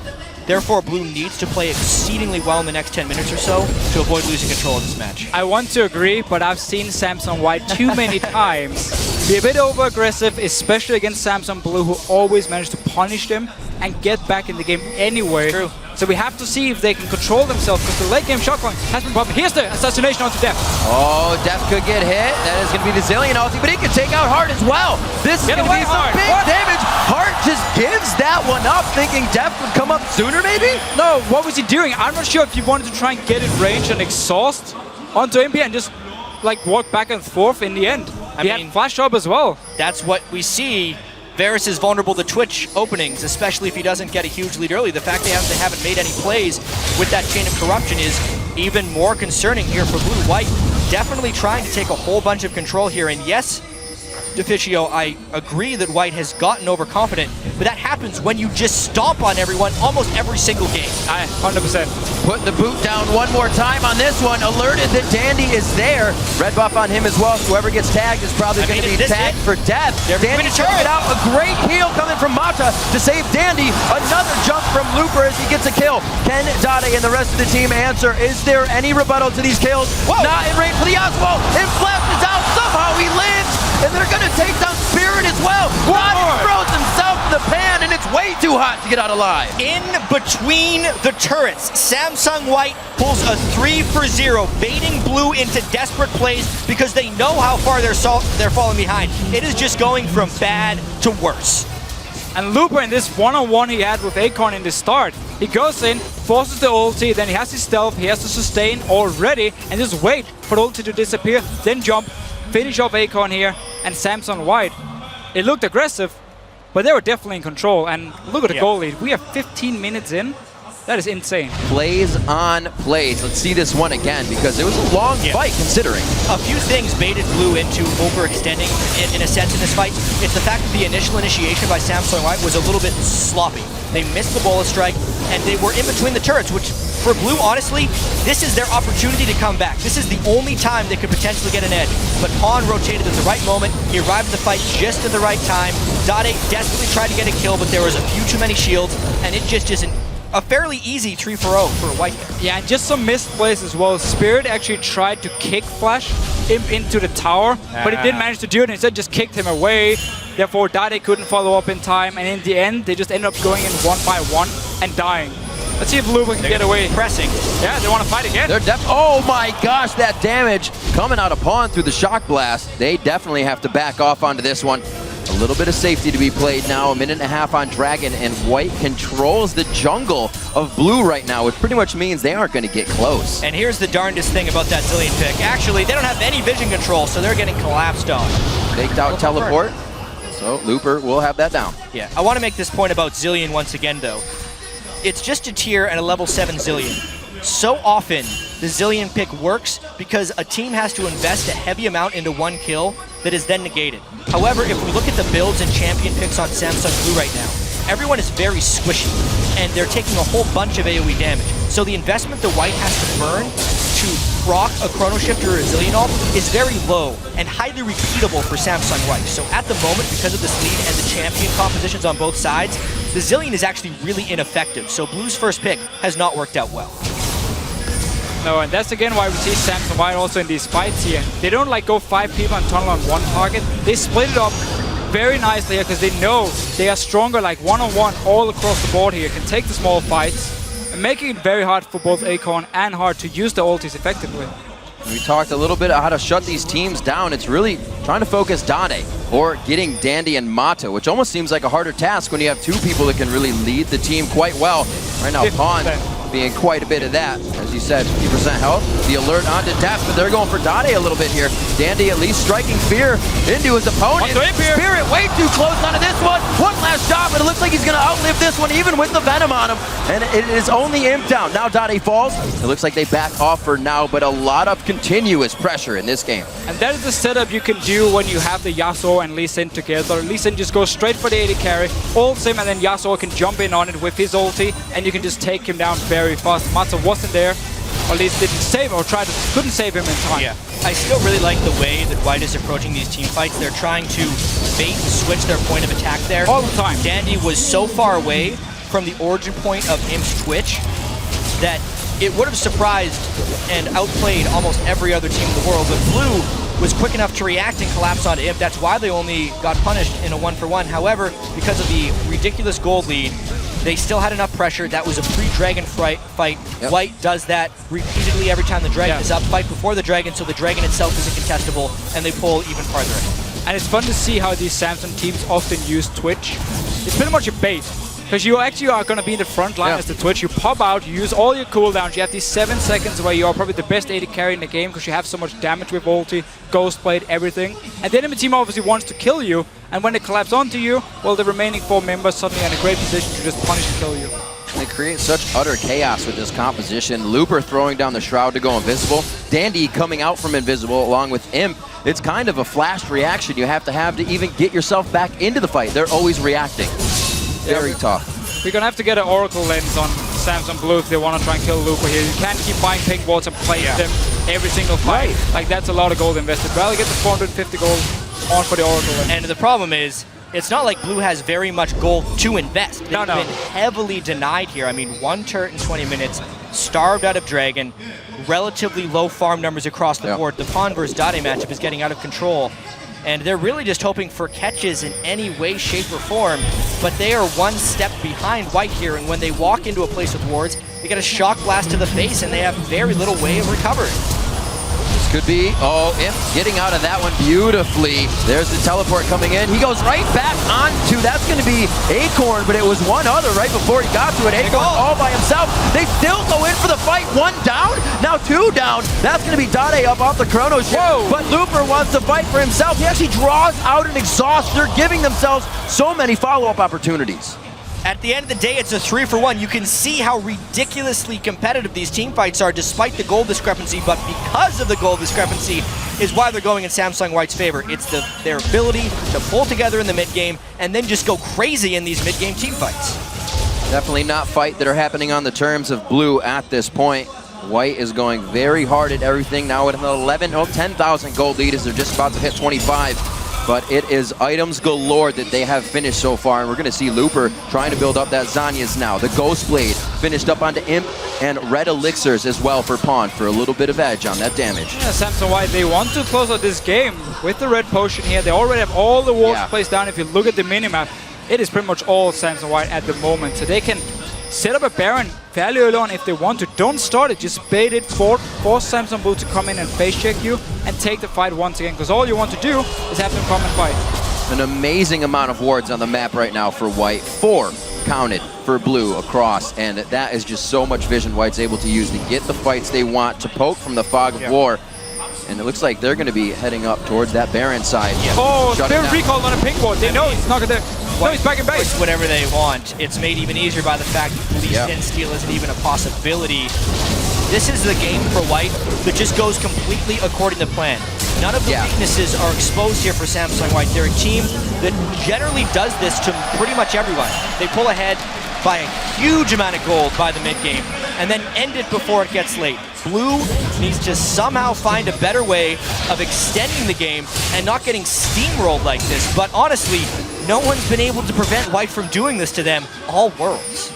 Still trying to put those resources onto Deft as we have seen before. The blue buffs go to him, the red buffs are going to him, and it's the Infinity Edge onto Varus. We don't usually see that used for his poke lock, so he's got to get close to these fights where he's going to get assassinated, possibly just like this. If dodging out the Q, there is that wind wall, but Dade cannot force himself to pass it. He's got to back off here. At least he stays alive here, trying to kill him, use Ghost Blade, Having that freedom for White is so scary for Blue, though. That is one of the reasons Yasuo is a good pick against Twitch, because of the wind wall. You can block most of the ulti here, and Dade managed to stay alive. But Samsung White just needs to go back. 5 members once again. You have so many ways of engaging the fight. You have the Rengar, even the Twitch going in. Oh, Imp, be careful. There it is, a very nice Yasuo ult coming in. Dade's going to fall very fast. Deft putting out a bit of damage to take down Imp, but there's so much follow-up now that there's not much they can do. 3 for 1. White just does so much damage, it is impossible to stop this. Just be an ace. 1 on the Heart. Heart goes down. They even throw down the Randuins for the show. It's going to be a dead Stallion when he comes up. That's an ace, and they didn't even need him for it. And it's just insane how, go back to the start of the game, the Akali lost a lot of farm, was behind. Yep. And then we have the fight in the bottom lane, which goes in favor of Samsung White. The Jace pick really paid off. Akali coming in with all her early game damage, and suddenly 6-0-7 for Looper. We need to actually just kind of go back in time here because this game happened so quickly. 23 minutes. And this is honestly what Blue needs to start thinking about right now. What happened, and how do we prevent it from happening again? so much of it, I think, is just around Dandy's movement in the early game. He was unattacked. The lane swapping was wondrous by Samsung White. The way they were playing in between things, completely avoiding points of contention, getting Imp farmed up, getting Pawn ahead in the mid lane against Dade. That was one-on-one. Controlling Dragon. That was one-on-one. I mean, where does Blue actually go from here to try and come back, and if they almost have to completely retool their strategy? Well, if you want to pick the same comp, you cannot take that early game fight they took. That's why they closed the bottom lane. Now they're just getting killed left and right, but the fight they took in the bottom lane was so heavily in favor of Samsung White. If they didn't take the fight, gave up the Dragon, didn't give up any kills, they could have played more passive and tried to sit back and farm, because you have great wave clear on both the Varus and the kill together. Yeah. So you could have played more passive. They didn't want to fight early on. Yeah, I mean, that fight one more time. They kill Imp immediately. However, in exposing themselves, they all die pretty much instantly. Looper Pawn Dandy is just an absurd amount of damage. And both Kale and Zillion wasn't there with the ulti. That's the only defense they have against all of this burst. And also the Akon just goes down without even using ulti. You can see Hart was saying, use your intervention. I'm going to save that for myself. It doesn't matter in the end. There's just way too much damage, almost nuclear, coming out of Samsung White right now. A lot of movement in the early game, as you guys are saying, just kind of sprung this for Samsung White. The roam of Mata with Dandy. That first kill he got, those were his Moby boots. He was off and running. They snowballed it so fast. They kept getting the fights. They went top lane between two towers. Yeah. Won another fight, and suddenly they were 5k gold ahead, and Samsung Blue was just way too far behind. They need to wait such a long time here, and we have a fight again. One hit. There's the disengage Here's from the Mata. flank. Watch Akali from the back. Dottie's trying to find what he can. Death gets hit up. There's no peel for him. Chain of Corruption did go out, but as soon as Looper is let out of that prison, he is just knocking down the walls and finding more kills. A double for him. Another ace for Samsung White. It's almost a 20,000 goal lead at 26 minutes. At this point, Blue has absolutely zero chance of winning this game. It's been like that for a while. The easiest ace yet. Dandy basically blew someone up by himself at the start of that fight. It started 3-5. It ended 5-0. 21-3 right now, gentlemen. 26 minutes in, a 20,000 gold lead. Absolutely crazy. Nothing we thought would come out of the board on the board in the first game, but Samsung White is making it a reality. Like you said, Jap, Blue's definitely going to have to think about game 2. There are a lot of comfort picks across the board for them. I'm not sure why this is happening. Yeah. Now, at this point here, Samsung Blue, they have to try and get some global gold. They cannot just sit back anymore. Therefore, Samsung White gets a nice engage onto them. Dandy is already tanky. He has the Randu in zone, and he's so far ahead. And then just something. Do I manage to jump him? Flash ulti for Mata. Everyone stays alive. Beautiful. And this is what happened when you're about 20k gold ahead at 26 minutes. Yep. Yeah, even with the lead, though, White's still playing these fights very well and by the book. The exhausts are on Yasuo at just the right time. They're still peeling for Twitch. They're still flanking for the squishy targets on the outside of the fight. White is completely prepared and ready to go here. Just constantly switching targets. It's beautiful to see the way to do it. Get the ulti, okay, go, next target. And just switch around. And the Janna pick, against Yasuo Lee Sin, against double melee champions, we can say, has really showed during World Championship how strong it can be to save your AD carry. We see now Pawn, a little bit of extra cash in the bank, putting a Essence Reaver down in his inventory as well, also with the blue buff. Why not? Yeah, more CDR. He should be around 40% right now with all of his stuff. And so we have seen Blue being slow starters to best of 5 in the past. I mean, their first game against Cloud9 was really slow. They got steamrolled by Cloud9, but this feels a little bit different. It's almost like White is really demoralizing them here. Blue hasn't been able to find catches in pretty much any situation. Every fight they thought was positive has turned negative. Oh my gosh! How scary. Oh, I felt that one over here. Spirit tries to get out of this one. Somehow he started this fight with almost 10% HP. Looper is hit up, but he's got that Zanya's finish. Dade gets poisoned to death with an extra hit coming in from Pawn. And these guys are just putting on a clinic with this composition right now. May or may not happen in game 2, but they will definitely have momentum here as they hit the Nexus turrets. 28.5 minutes into this game. Baron's up in 30 seconds if they even want to retreat back to get it, but I think they're going to put the nail in the coffin here. It has been an absolutely exquisite performance here by Samsung White. Nobody actually expected a 26,000 gold lead at 28 minutes in game 1 of the semifinals, but here we are. And that's 28:50 on the clock, 24-3. Samsung White takes game 1 of this best of 5. Yeah, and Jed, earlier today you were talking about how Samsung White against AHQ had this 19,000 goal lead in 20 minutes. we were pretty close in this game. And this is against Samsung Blue. It really shows how good Samsung White are and just snowballing the lead they do have. It's about how good they can be as well. Even if we look at the OGN season, their amount of kills over deaths in games they won was greater than every other team in the league. It's because before 35 minutes, this team is an absolute force. It's why everyone considered them and continues to consider them the best team in the world. They just haven't been able to get that OGN championship this year. They really need to be able to win that world championship to make it all worth it. If they can actually make it without ever getting tested, oh man. Yeah, I mean, that is scary. And for Samsung Blue in this game, because of the two fights in the early game where they were weaker, again, Twitch, when he gets his blade as well, is doing so much damage, they just fell too far behind. But we've seen that before, but they still came back. But this time, Samsung White, they didn't let go. They took the right team fights as well, going in like just the 20-minute mark, and never gave Samsung Blue a chance to come back. Talking with the coaches now, actually saw Spirit as the first one up out of the seats, as we usually have, and he does just that for the team.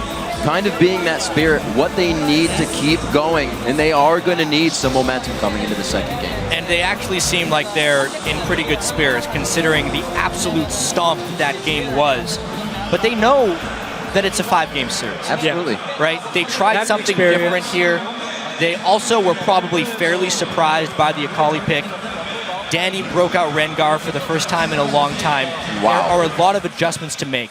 And if past best of fives are any example, Blue is really good at adjusting midway through a best of five. So there's still a lot of legal edges. If we think about it, game one is the game you can actually try something in, right? You can get something out of the way, but what do they do? How much do you consider now? That Akali was huge.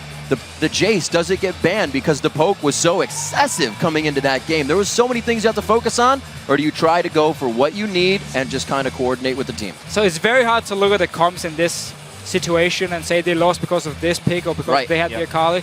It was more about the fact that the lane swap actually went fine for Samsung Blue in the case. Akali got shut down in terms of farm. Acorn were very far ahead. But then they basically just picked the wrong fights in the very early game, which went in favor of Samsung White because, first of all, that's a Jace pick who was so strong. Like the first, it was 7 and 9, and then once you get this more mana as well, super scary pick. And that was enough to kind of snowball the game out of control, which simply made Samsung Blue that comp never got to do anything. And quite honestly, a lot of it had to do with the double stealth. Rengar plus Twitch always finding the right fight. And Akali when she wants. Or being able to turn around fights. Like, Blue, post 20 minutes, turns into a completely different team, right? They're this really good animal when they get a couple turrets down on both sides and they're free to move around the map there. But honestly, in the first 20 minutes, they have a lot of vulnerabilities. Cloud9 almost exploited them, and boy, White blew them right open. And that's something we thought was going to happen, right? That Blue would kind of try and cut and get themselves more mid-game champions to try and hit White where they are the best. We'll see. Didn't really work out that time. They only got 28 minutes in, and White was already taken over by then. Right now, we're going to throw it to Quickshot and our analyst to take us through Samsung White's victory. Thank you very much, Riv. What a performance from Samsung White. Let's jump straight into it. Pull up the graphic. That will show us the two team compositions. We saw the Akali being pulled out. We saw Dandy on Rengar. We know why it's been banned so many times. And Deft pulling the Varus. I personally was concerned about double invincibility against single target assassins, but all fears I had have been taken away. So the first thing I want to talk about as an AD carry player and a big Varus aficionado is I do love the Varus pick. He is actually incredibly good mid-game. This is something the casters were talking about, is getting someone who can spike a bit earlier. And this would allow his team to siege, pick fights, and try to push an advantage and do good things in the mid-game here. But on the other side, though, I love the Looper Akali pick. He played Singed last week. He played Akali now. I mean, how many times do you play against Akali in competitive? How prepared could Blue possibly be for this champion? And to be honest, it showed in this game. And just like you said about the Varus into Twitch, that's a really good matchup in lane. But it seems like Twitch is the champion that Deft and Imp have the highest proficiency on. It's actually their most played across this tournament as well. So the fact that he would give Imp his best champion means, okay, I can play this counter and I can win. Now that he's lost, what is he going to do moving forward? That's what I want to know. Yeah, I think that coming into this game, Blue expected, after not banning Zilean, to have White ban it out. But I think White really called their bluff, forcing that first pick Zilean, which allowed this very dangerous Twitch pick to go right over into White's hands. Now, this is only Heart's third professional game ever played on Zillion, so we're not looking at a team that's very experienced with this champion. And indeed, one of the main reasons they lost in the Champions Summer Final was because the KT Arrows repeatedly picked Zillion against them, and they didn't really understand how it worked. And it was a big problem. And going to Spick and Ban Phase 2, I thought there were going to be some jungle bans, but they just let Spirit have Lee Sin. And that's how confident they are with Dandy's Rengar. Go ahead and take him up in the first round of the draft, and then say, well, just throw at me whatever you've got. In Heart's defense, so it's incredibly hard for one to play Zillion with no main tank that you can send forward and having 3 squishies. The timing on the ulti becomes hard, and it's even harder to play Zillion in a lane swap. It messes with your tier timing. He went for the early side stone, but constantly ran out of mana, and because the game is so fast-paced, moving in between the lanes, he just doesn't bring the utility that any other support brings in terms of lane swaps. And then later, as we saw, if you fall behind, doesn't matter if you resurrect your teammates, they just get blown up again. Well, talk to me a little bit about Samsung Blue. They were the ones that started their lane swaps quite extensively throughout the game. We saw repeated attempts to gank Pawn in the mid lane. We saw them trying to keep Looper's Akali down. It didn't work out for them. We do have a replay that I'd like to get to in just a moment or two where, Looper, he sort of got back into the game. I mean, you can see the team on stage still talking. Freak, talk me through this first blood. Right, so the first thing to talk about is look at Mata on the minimap. This gank is pre-orchestrated. He has already left the mid lane and is roaming down with the sole purpose of joining this fight. And you'll notice by the end, Mata's here, and none of the support or AD carry from Samsung Blue do arrive. The other thing to point out is, again, this team is not ready for an Akali. There are no pink wards at all in the inventory, and the exhaust gets blown early because when do you exhaust a top laner? Almost never, except when you fight Akali. So roll the clip out, and we'll see what happens. Even though the initial gank kind of fails, he burns his W, doesn't quite get a stun early on, and in fact, Pawn gets kind of pushed around, you kick out of the ulti. The exhaust is poorly timed, it's kind of wasted because he's stunned during it, but there's the Kayle ult burn, there's a lot more burned, and finally the TP comes in. Looper gets to stealth up, and even though the entirety of Samsung White are down below half HP, they can constantly juggle aggro. There's a knock-up in the exhaust from Mata and the shield to increase the damage. Again, pre-orchestrated gank, very well played, guaranteed 4v3, plus a couple of misplays. So early game definitely going in the favor of Samsung White. From there on out, they really just accelerated their lead. I want to pull a second replay up quickly before we start to discuss some of the bigger, series impacting decisions. Crepo, talk me through this play. So yeah, what I want to highlight in this replay is basically how smart these teams are and how good at their champions. Even in a lot of trades, they will do something a little bit more than other teams. So what's going to happen in this replay is they're going to flank in and they're going to aim for the kill, but immediately they notice that there's 2 people flanking them from the downside area, so they'll turn down instead of up. Then they realize they're overextended. Then Mata comes in with a beautiful Janna ulti, and instead of fleeing, they basically use Acorn as an escape vessel. We can roll the clip and you'll see what I mean. Basically, they're coming in, they're like, okay, we're ignoring Acorn, we're going on Spirit and Data here. They realize they're overextended, Mata stays behind them, positions himself right in the middle of the lane, and in the meanwhile, basically, Acorn gets pulled up, Looper jumps to Acorn, they split to the side, and then they go for the pincer once their mid laner joins them. And just keep watching Dandy. He hits so many bolas over the course of this fight. I mean, he just stopped Spirit dead in its tracks coming in alongside of Mata using that Monsoon as a peeling device. And the only, the biggest play in this replay is actually a mistake. Spirit goes for the flash kick, and he doesn't want to get the kick flash off. He just wants to flash kick into Yasuo ulti immediately, but his mid laner wasn't ready for it. The plan fails, and once you miss that combo, it gets brutal. Doublelift, I have to ask you, what does Samsung do in this game? The rest of this matchup really was just all about White cleaning up. They had a massive lead. They punished Blue over and over and over.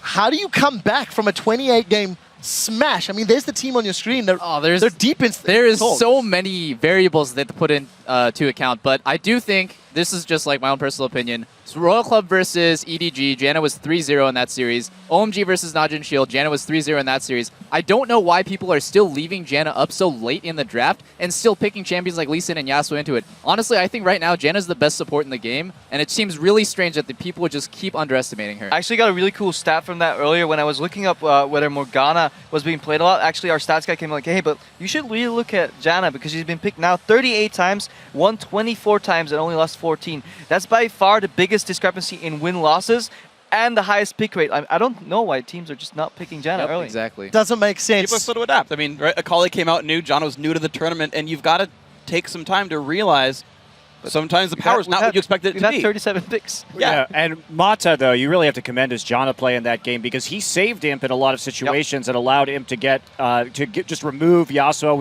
We didn't have a replay of it, but that last fight when he flashed right on top of him to monsoon Yasuo away, it was just a beautiful play. And man, Mata is really coming up clutch here. Well, let's just get one last closing thought from the AD carry player. The Varus pick, I don't think I saw Chain of Corruption connect. Obviously, it was too far behind for it really to matter. Yeah. If it did, is that a pick you expect to see again? Absolutely not. Oh my god. I really want to see... I always say this. Def should just play Corki into Twitch. That is his best matchup. His Corki is the best Corki I've ever seen in my life. Well, closing thoughts, Yeah, I actually do think Varus can work. Specifically, I think it was like this whole planned thing. Twitch opens up and someone gets Varus ulted, the target gets revived, and then they just kill Twitch. And like, great, we're good. But obviously it didn't pay out, but I think that was the thought process. Janna is the counter. Yeah, there's also difficulty. You've got Rengar and Akali to deal with that as well. But anyways, guys, we do have to take a quick break, reset for game 2. As we go, the Samsung teams are very close and have a friendship that has made both teams better. But as we've just seen, neither team will be pulling their punches on the Rift. 일단 삼성 화이트와 저희 팀은 되게 친해요. 합숙은 같이 해요. 네, 방만 다르게 하고 이제 한국 대회에서는 이제 최고의 라이벌이라 불릴 정도로 근데 또 저희 팀 내적으로만 보면은 그렇게 막 라이벌 관계가 아니고 약간 친구 같은 그런 팀원들이거든요. 저희 쪽이 형들이 많으니까 저희 쪽이 큰 형으로 할게요. 큰 형, 작은 형. 좀 쌍둥이로 치자면은 네, 저희가 좀 일찍 태어났을 뿐인 것 같아요. 화이트 팀이 저희 형제 팀이란 게 정말 저희한테는 큰 축복이었던 것 같아요. 저희 팀 자체가 일단 성적이 많이 안 좋은 팀이었는데 화이트 팀과 많이 연습하고 또 배우고 그런 것 때문에 이제 저희가 많이 이렇게 성장할 수 있었던 것 같아요. 다대가 저희 팀에 있었던 게 아마 충분히 도움이 될 거라 생각해요. 저희 팀의 전반적인 오도도 다대가 담당했었고 이제 저희 팀의 부족한 부분을 많이 겪다가 나간 선수니까 아마 그만큼 저희 팀을 잘 알고 있지 않을까 생각해요. 그 팀원들과 친하지만 화이트 팀원들과 친하지만 대회에선 그런 게 없기 때문에 그냥 팀과 팀이고 제가 다대형 입장이라면 정말 화이트 팀은 꼭 항상 깨부셔야 될 상대로 이렇게 기억할 것 같아요. 목숨을 걸고 꼭 부셔줘야 되지 않나. 평소에는 또 대회 없을 때는 친하게 지내는데 또 토너먼트에서 만나면 좀 뭔가 보이지 않는 벽이 이제 좀 생기더라고요. 지금은 좀 그런 시기인 것 같아요. 그냥 서로 연습만 하고 잘 안 맞으시는 것 같아요. 이번이 4강에서는 3시즌 연속 만나게 되는 게다가 롤드컵 4강이라는 대회인데 이번에는 좀 지면은 좀 타격이 클 것 같은데요.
제가 작년까지만 해도 솔직히 이 롤드컵, 이 월드 챔피언십 큰 무대에 제가 설 수 있을 거라는 상상조차 하지 못했었는데 올해 이렇게 와서 딱 선수로 수많은 관중들의 환호, 연호 막 이렇게 다 받고 게임을 하다 보니까 정말 이건 진짜 내가 이 일을 시작하길 잘했구나 하면서 정말 감격스러운 순간들이었고, 그리고 또 이제 4강은 더 많으신 관중분들이 오시는데 상상만 해도 진짜 너무 짜릿하네요.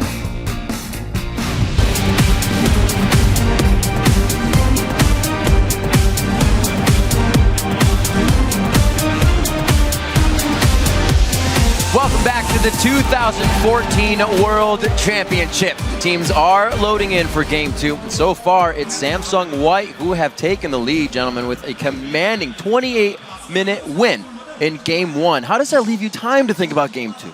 I mean, we saw they were trying to use the most of their time in between games, doing their analysis and recap right on the stage just so they could get back in the next one, because there's a ton of things they have to change. Yeah, and the worst part now for Samsung Blue is you're looking at these picks like the Akali and you're like, should we ban it? Are we afraid of it? It just completely destroyed us. I feel like you have to be like, okay, it was one game. We can give Akali again if they wanted, or was it maybe just a one-trick pony they had for it in this case? I don't know. I don't feel like they have to ban it, but you definitely have to think about it, and that's the annoying part going into next pick and ban phase. Yeah, and the biggest thing I feel like is the versatility of Blue is already a little bit suspect, right? Throughout almost all of group stage and quarterfinals, they were the ones banning Alistair and Zillion. Yeah. They try and switch up one of those bans, and they were really heavily punished with that first pick Zillion, the way White came out.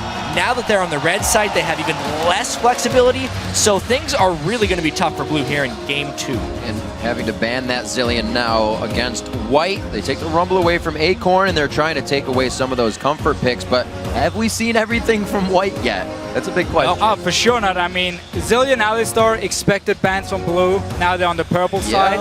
Yeah. And also Samsung White, they can just look for these target bans. Thresh against Hard, it's his best support by far.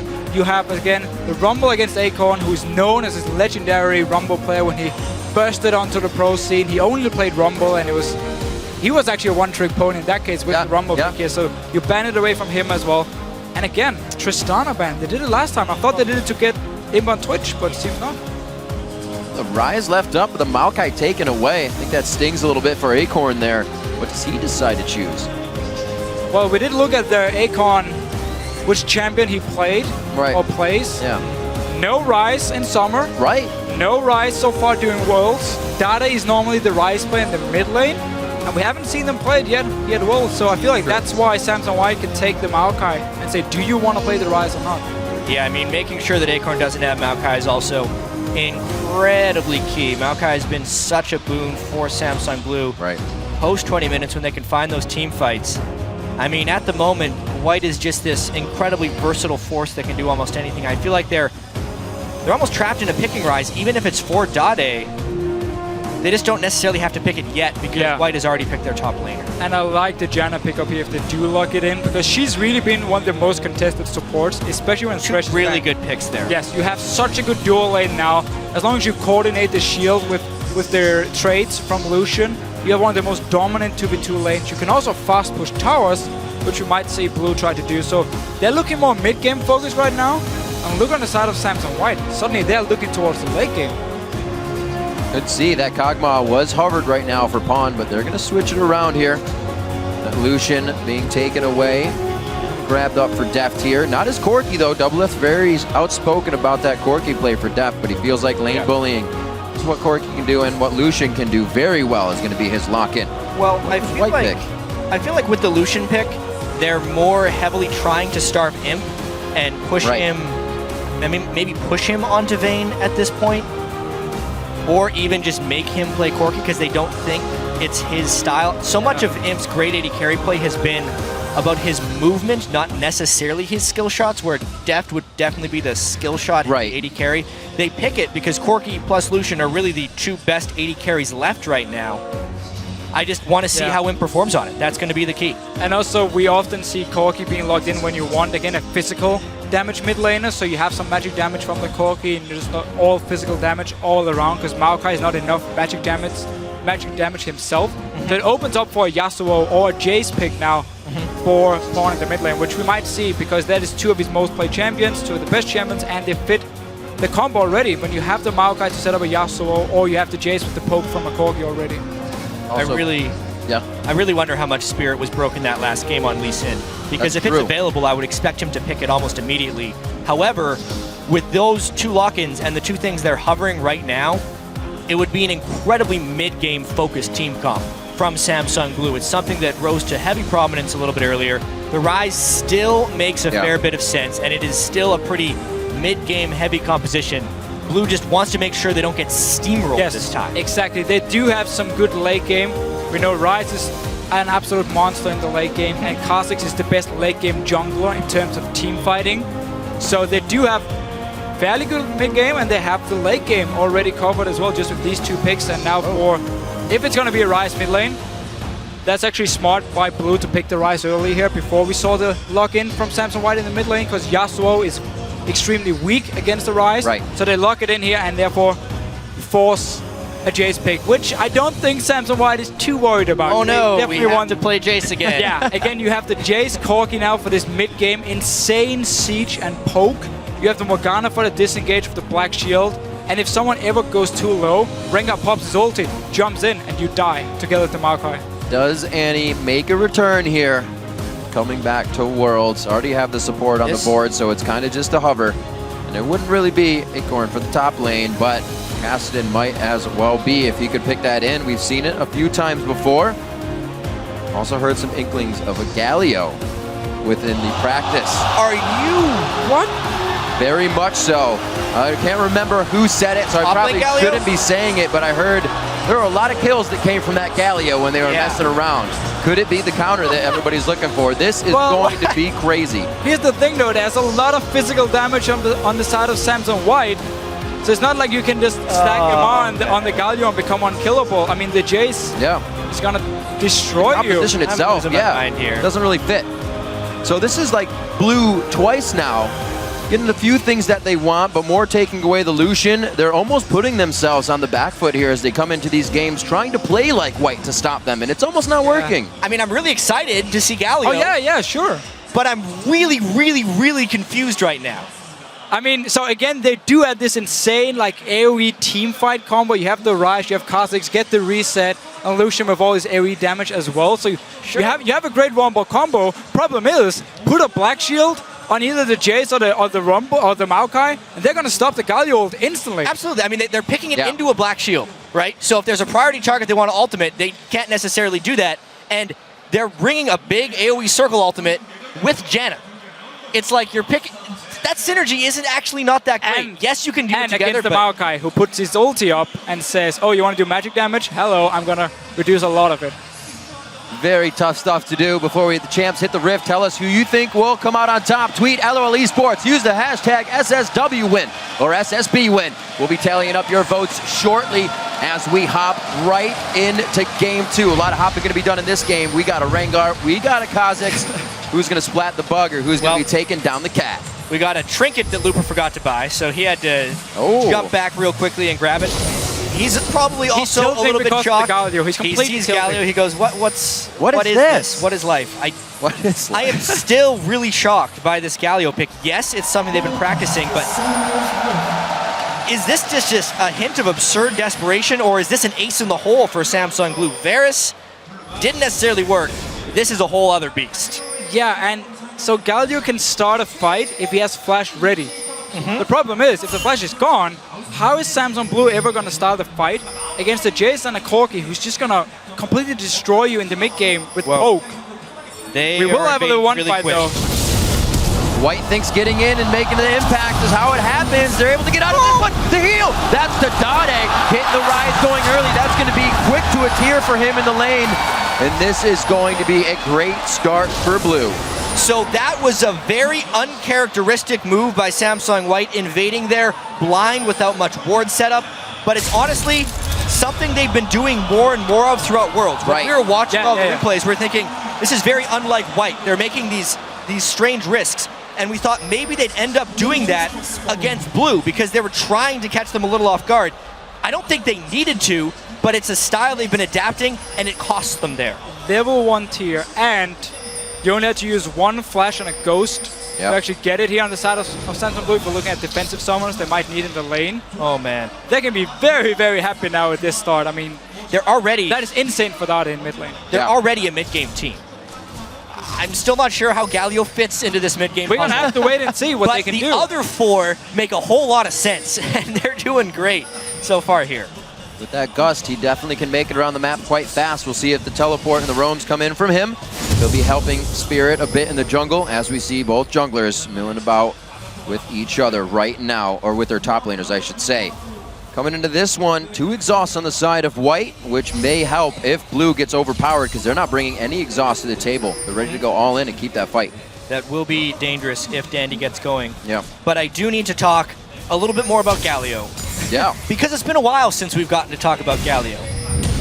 One thing that he will bring into the lane swap situation is a huge amount of ranged wave clear. Since they're going to be lacking it a little bit with Ryze, Galio is really, really hard to siege and dive. Obviously, because they're low on sustain, if they get hit by the siege, they hurt, but as far as actually diving, he is one of the best anti-dive tools ever. I remember before even the Season 1 World Championship, WCG 2010, Man, Galio brought a summoner spell that no longer exists in Fortify, and they could not end the game. You could not finish or siege against the Galio. Maybe that has something to do with Blue's late game here, bringing that type of siege from the top lane. A shock blast here would hurt so badly. There it is, actually hits Acorn as well. Are they going to be able to get in? Dade's big. This is real danger. Dade is big. That's a kill. That was not good. Quick hit over. Acorn goes down. Dragon goes to Pawn. Pawn gets another one. What in the world is happening right now? They can turn it around. Clean it up. Dandy, they need to get out. One more hit to Heart. Heart's going to be up for a little bit. There's the twisted advance. Arcane smash. And it's going to come through for the kill. They will pick up. No. Looper. It's the auto attack coming in from Dade as he wastes the flash in mid lane. And we have Carnage to start off game 2. As bad as that was for Blue, losing the Dragon to Jace, which was a total disaster, what happened afterwards is still pretty good for Blue. They have double buffs after all this ends up happening. Really poor Dragon aggro swapping. Spirit didn't want to get low because he knew he had to smite, and no one else was in there to take the Dragon for him. They also didn't want to group for Shock Blast. Pawn with some really aggressive play, fantastic job picking up the double kills. But then the fight afterwards from White was a little bit ill-advised. Take what is given to you and don't try a little bit too hard. Deft gets the double buffs, Dade gets the double buffs. They both have them. They got 3 kills on the Ryze, despite the Dragon going down, and they still have an early game edge. What amazing play to start this one off. Blue definitely wanted to get their hands dirty right off the bat, and they found it. White trying to come in. We have a 400 gold lead. That's about it as the lanes match up. Support's helping out the top laners, as it usually is in one of these little bit of swaps in early game Dragons. Clears the ward for Dandy. He gets that Dragon Death Brush out, and it looks like they're trying to set up a little bit of their own killer play here. And because Samsung White had all the members on the bottom side here fighting the Dragon, and Acorn went down so early, once he came back to life, top lane was being pushed in actually by Imp, so he could teleport out there. Notice how much farm he's already picked up just by getting there in the one-on-one lane. Even has Heart now to help him. If you want to go and contest the Dragon in the lane swap, you have to freeze the top lane. You cannot fast push it in, because then it opens up for the enemy top laner to go up there and just pick up all the farm and get extremely far ahead. So Imp should have been freezing the lane if they want to fight for Dragon. Yeah, and let me tell you, Acorn's farm's not going to slow down here. Galio is really, really good at farming. When we used to see him a little bit in the mid lane as well. 300 CS was usually hit pretty early on in the game. And as a top laner here, who has been hot and cold as far as his ability to pick up farm, as far as Acorn is concerned, is going to be hot this game on Galio. Dade already with that catalyst. It's going to be almost impossible to push him out of lane with the regen he's going to be getting. With all that action, we do see good wards placed in by White. 2 deep pink wards, at least 1 deep pink ward and a regular sight ward here to try and stop anything else Spirit can bring to the table. Right now he's down 10 CS. Dandy's trying to stay in the jungle, get himself going so he can start to impact the lanes. And this is going to be such a scary mid-game now for Samsung Blue, because Ryze is going to get a very early Rod of Ages. He even had the tier from level 1. Stack it really early. It's going to be stacked faster than we normally see. You have the Lucian and the Galio as well to set up the fights here. The mid-game of Samsung Blue is going to be extremely scary if they can start the fight. Exactly which is what still they going to be wanted. the problem. They have to get in with the Galio to start the fight itself. Right. And speaking of starting fights, something that Dandy has done in almost all of his games when he gets a kill early is he'll rush boots of mobility. However, this game he's 0-2-1 and still rush those boots of mobility. So I feel like he's trying a little bit extra hard to go around the map and create pressure. And if that fails, he's going to be falling really far behind. Yeah, and it's what we see on Rengar for pretty much every single player now. You get early Moby boots, you get your level 6, and now you can start setting up the ganks here, where people can react in time, because again, you have the mobility boots. So we'll just go in and clear the Wraith Camp here, because he has already actually a deep pink ward. Is that going to get spotted by Kha'Zix? Spotting Spirit, he did hang on it, he got it. Really good. Usually, that ward, or sometimes that ward can last almost the entire game, and I've seen it shut down so many junglers until 15-20 minutes into the game. Spirit checking that brush was really clutch. If you're a jungler out there and you're in your own jungle, just because it's a second or two, always check that brush, because if pink ward's there, it ruins your ganks. It's always good. Good rule of thumb. Yeah. Always consider your scene, right? If you are look around. Any player, when you walk in the bush, look at your character if there's a pink ward. We see it too many times, even in professional games, where people just keep walking around it. Not this time for Spirit. We'll see if he can keep things going. Pretty close to level 6 Mata himself. knows, man. Check the bush. Yeah, well, check out this Galio, though. Yeah, he didn't do much. A lot of focus on the bottom lane from Blue. That's Well, the that's ultimate Rengar on Dandy. He's going to jump in. He does Oh, not what a know. catch. Galio is there, but there's also no ultimate to come in from him. Spot on moves coming in from White here to start to shut down a bit of that lead. They get a 600 gold lead out of that one. Heart's going to be a little lackluster on getting back out here, and we'll see what kind of pressure White can put down. And there was a ward by Samsung Blue in the bush here to try and spot Dandy, but because of mobility boots, because he can pop the ulti so early and still catch up, he could just go in there, surprise Samsung Blue, get a very, very needed kill. Especially Imp here, he needs to catch up, because there's already a BF Sword on Death because of the kill and the assist he got before.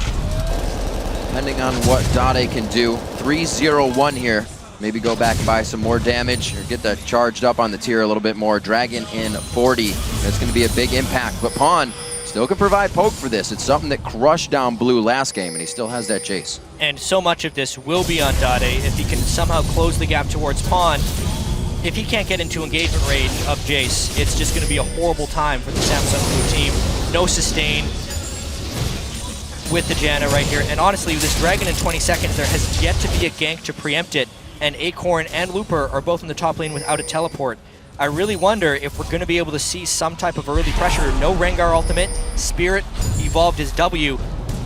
The next Dragon will also probably decide a lot of this game. So look here what Dade decided to do. Because the next Dragon is coming up, he didn't go back to finish his Rod of Ages. Instead, instant Magic Pen boots for the immediate power. He needed the power right now for this potential Dragon fight. Samsung Blue wants to win it, get the goal lead here, and that's why he gets the boots so early, and not a Rod of Ages like we normally see on Rise Pass, because they want to get it stacking as fast as possible.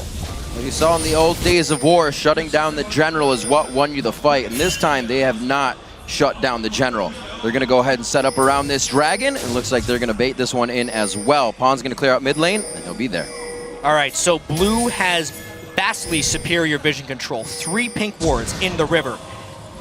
If they have any type of catch potential, there's no flash on Galio.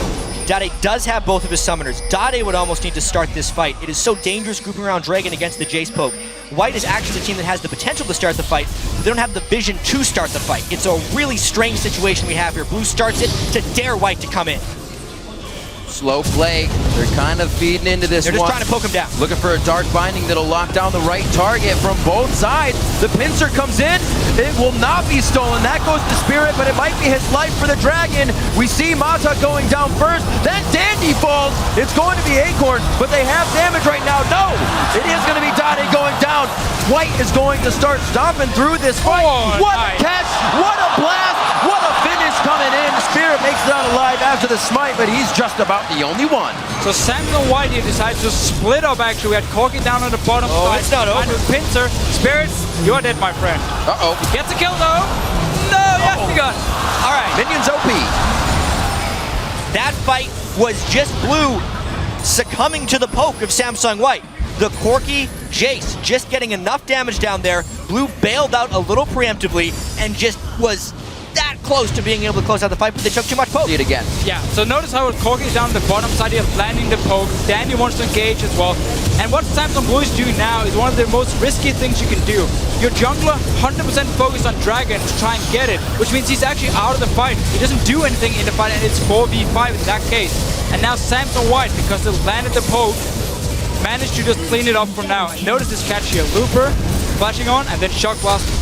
What synergy right there. Deft just couldn't escape. They're still getting some really nice farm onto Ryze and Lucian, which could be a nice mid-game power spike, but oh my god, Pawn. It's not like Samsung White, yeah, exactly. And Samsung White's mid-game power spike with the poke they do have is just as good, if not even better, because they have so much poke on Jace and Corki, and because the Galio is going to have such a hard time engaging. You mentioned the wave clear earlier.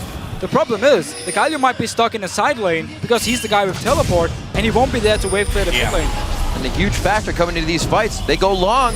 Those two exhausts are on the exact same timer from Pawn and Mata, shutting down the damage that Dade did bring to the table. So they got to be careful, and they got to hit the shots right to start from the side of Blue. Now trying to give the bottom turret a little breathing room. That's the calling out of Deft. We'll see how they reset this. They have good wards to stay safe here, but there's more wards from White to make more plays. Yeah, this game has actually been a really big improvement by Blue by and large. They got the early game kills. They only had 3 kills in that entirety of the last game. And honestly, as far as their matchup against White, even though both teams have some mid-game power spikes, the fact that they're 13 minutes in, approaching 20, while not getting blown out, is really good for them. White has not been stretched in games that at all in Worlds, honestly. If it gets to 35 minutes and it's a really close game, we don't know how White's going to react. We've only seen games where White has a medium lead going into late game, and they look a little bit shaky just because they're so used to steamrolling teams. It's hard to pull back on the gas pedal a little bit when you're so used to going all out and always having it work. So Blue is actually in a pretty good place right now.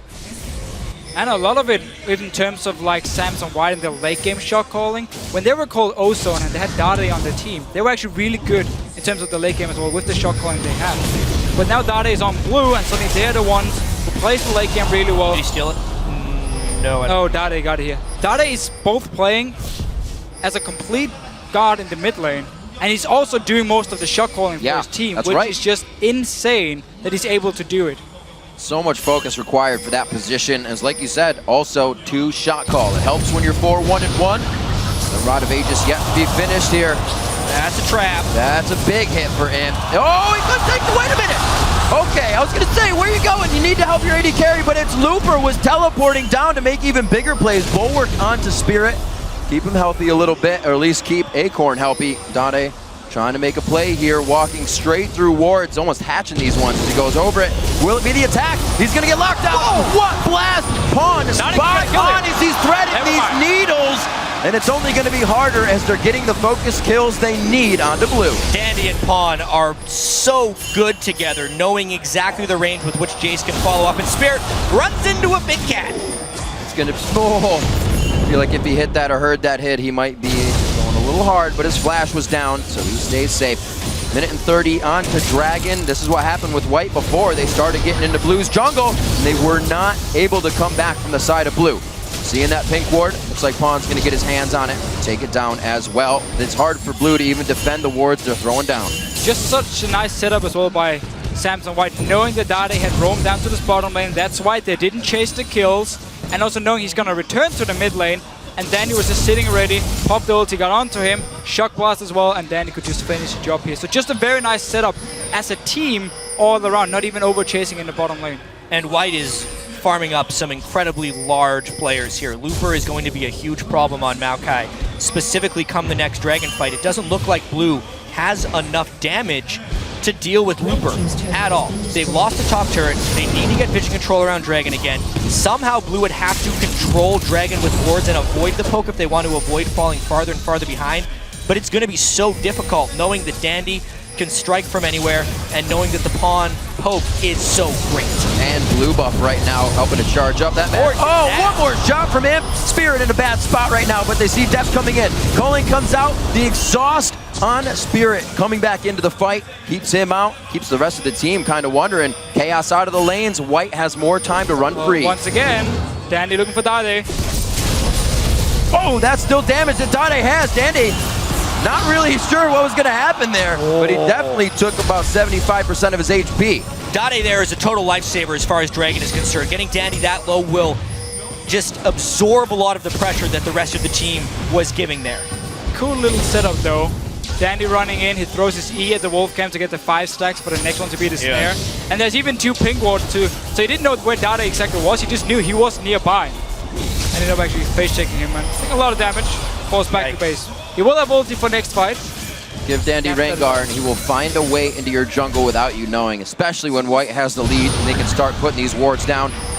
Already see a bit of a movement down towards the bottom side. A nice binding, Soul Shackles. That was a nice hit.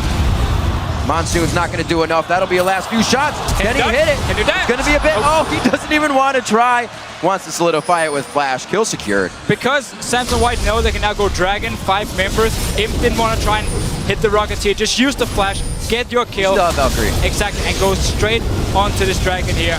For Samson Blue has to fight 4 members. Acorn is not even level 11. The control from White is just too great right now. They're starting to do the same thing to Blue that they did in Game 1. They are catching them in so many positions. They are controlling the vision of the map, and they're just winning a lot of the skirmishes because they start the fights and they end the fights properly.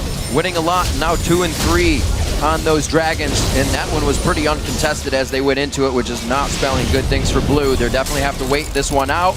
Mid-game power spikes may not be used the way they want them, and that hit 2 members. That's maxing over just about 1,000 damage you just hit across 2 members. Pawn did the most damage last game. He's about to do it again. Yep. Oh! Spirit. Your jungle is not your jungle, says Samsung White. They're going to try to take it back here. They said you got to pay rent if you're going to stay. Idol of Duran goes down. They are not able to get too much off of that, but they do get a kill over to Dade. Still the fight continues. Pawn comes in with the jump. That just looks like he is going to chew everything up. One more hit. The double kill for Pawn as he gets a kill on Dade and Acorn, and he just gets bigger and bigger. 7-2-4. And this has been the story of the series here for Samsung Blue. They are a little bit out of sync. They find the fights a little bit late, and then White is punishing them again and again. This time, Dandy's Rengar does not have mercy at this point. He will continue to invade Spirit. He shuts them down. Acorn ulted the air, which really hurt them for the follow-up fight, and Pawn punished. Kind of useless after the ult has been used already for him. And this Jace pick, they cannot afford to give Samson White Jace again. He's too good in these early mid-games fights we see. The poke he can do as well, the setup you can do with the Rengar where you snare a target and land a shock blast. Every single time we have a fight, and Jace is part of it, it just goes so heavily in favor of Samson White. This obviously is the Spirit going down very early because Samson White is controlling the jungle, knowing they want to come in and contest it. It's a dead target. That is a dead target. Acorn needed to save his ultimate for later on in this fight. Obviously, look at hindsight is 2020. He gets so much poke down that even when he jumped in, if Acorn had his ultimate, he would have just been taunting himself into his own doom. It's been a very ineffective Galio pick in so many ways. Yeah. But, I mean, we saw that into the Jace and into the Black Shield. Yeah. It's really hard for Acorn to pull off positive plays. Almost feels like Samson Blue is trying to force new picks to surprise Samson White in the way, like the Varus last game we saw it here where they wanted him to play Twitch to ban Tristana and then get the Varus, they send Yasuo to try and just immobile AD carry, land the ultis, kill him instantly. But there was a Janna which destroyed everything. And now you have a Galio pick against the Jace mid lane who's just gonna destroy him. Speaking of that Janna as well, during that replay, Heart actually went down. So now 0, 6, and 8, they're just feeding themselves that much more on the side of Samsung White. Acorn thinks he's safe to 1v1, but Dandy's always everywhere. Nobody is safe on Samsung Blue right now at any point. When we do a replay, a player dies. When they go to check a war, and a player dies. It's 18 kills in 20 minutes. It's almost the same pace that White had in Game 1. They are completely picking apart Blue in every facet of the game. This is the fastest I've probably ever seen a team play. The way Samsung White is moving around the map, the way they're finding catches. It is absolutely almost too fast to follow with everything they're doing. Could be a Soul Shackles for Mata. He's getting in the right spot. Looper knows he can just put himself out in the front as a tank right now. That he is. The Black Shield goes down. They lock down Spirit so he can't even get close with a smite. Another Baron in 2 games. This one for White again. And it looks like Deft is just doing what he can in the bottom lane, trying to soak up the resources as usual and be big for the late game. Yeah, so we're back in the same situation. Samsung Blue just needs to try and get whatever goal they can on the map. I mean, being it give up a Baron just to get a tower in the bottom lane, you pretty much have to take the trade because you are just falling so far behind. There's again so many engaged options for Samsung White here just to force the fights. Rengar and Jace needs to be taken away from Samsung White next game. Yeah. But Samsung Blue is banning the Alistar every single game. We have no more bans left. Right. And the Zillion. And you probably don't want to give him Twitch. And they've been banning Trist. There was just a little bit too much on Samsung Blue's plate right here. And it was a red flag coming into this pick and ban versatility. But besides that, it's not like Samsung White is just picking these ridiculously strong team compositions and completely outclassing them. They're also just playing way better. For sure. 100%. Every single skirmish we see goes in favor of Samsung White. If we ignore the early game part with their first buff for Dade and the Dragon, which even actually went over to Samsung White itself. Ever since that, every single skirmish, 2 games in a row now, heavily in favor of Samsung White. Well, we can see Blue trying to set up just a little bit and get something in their favor, but poked out every time. They don't even have enough sweepers to clear all of these wards right now.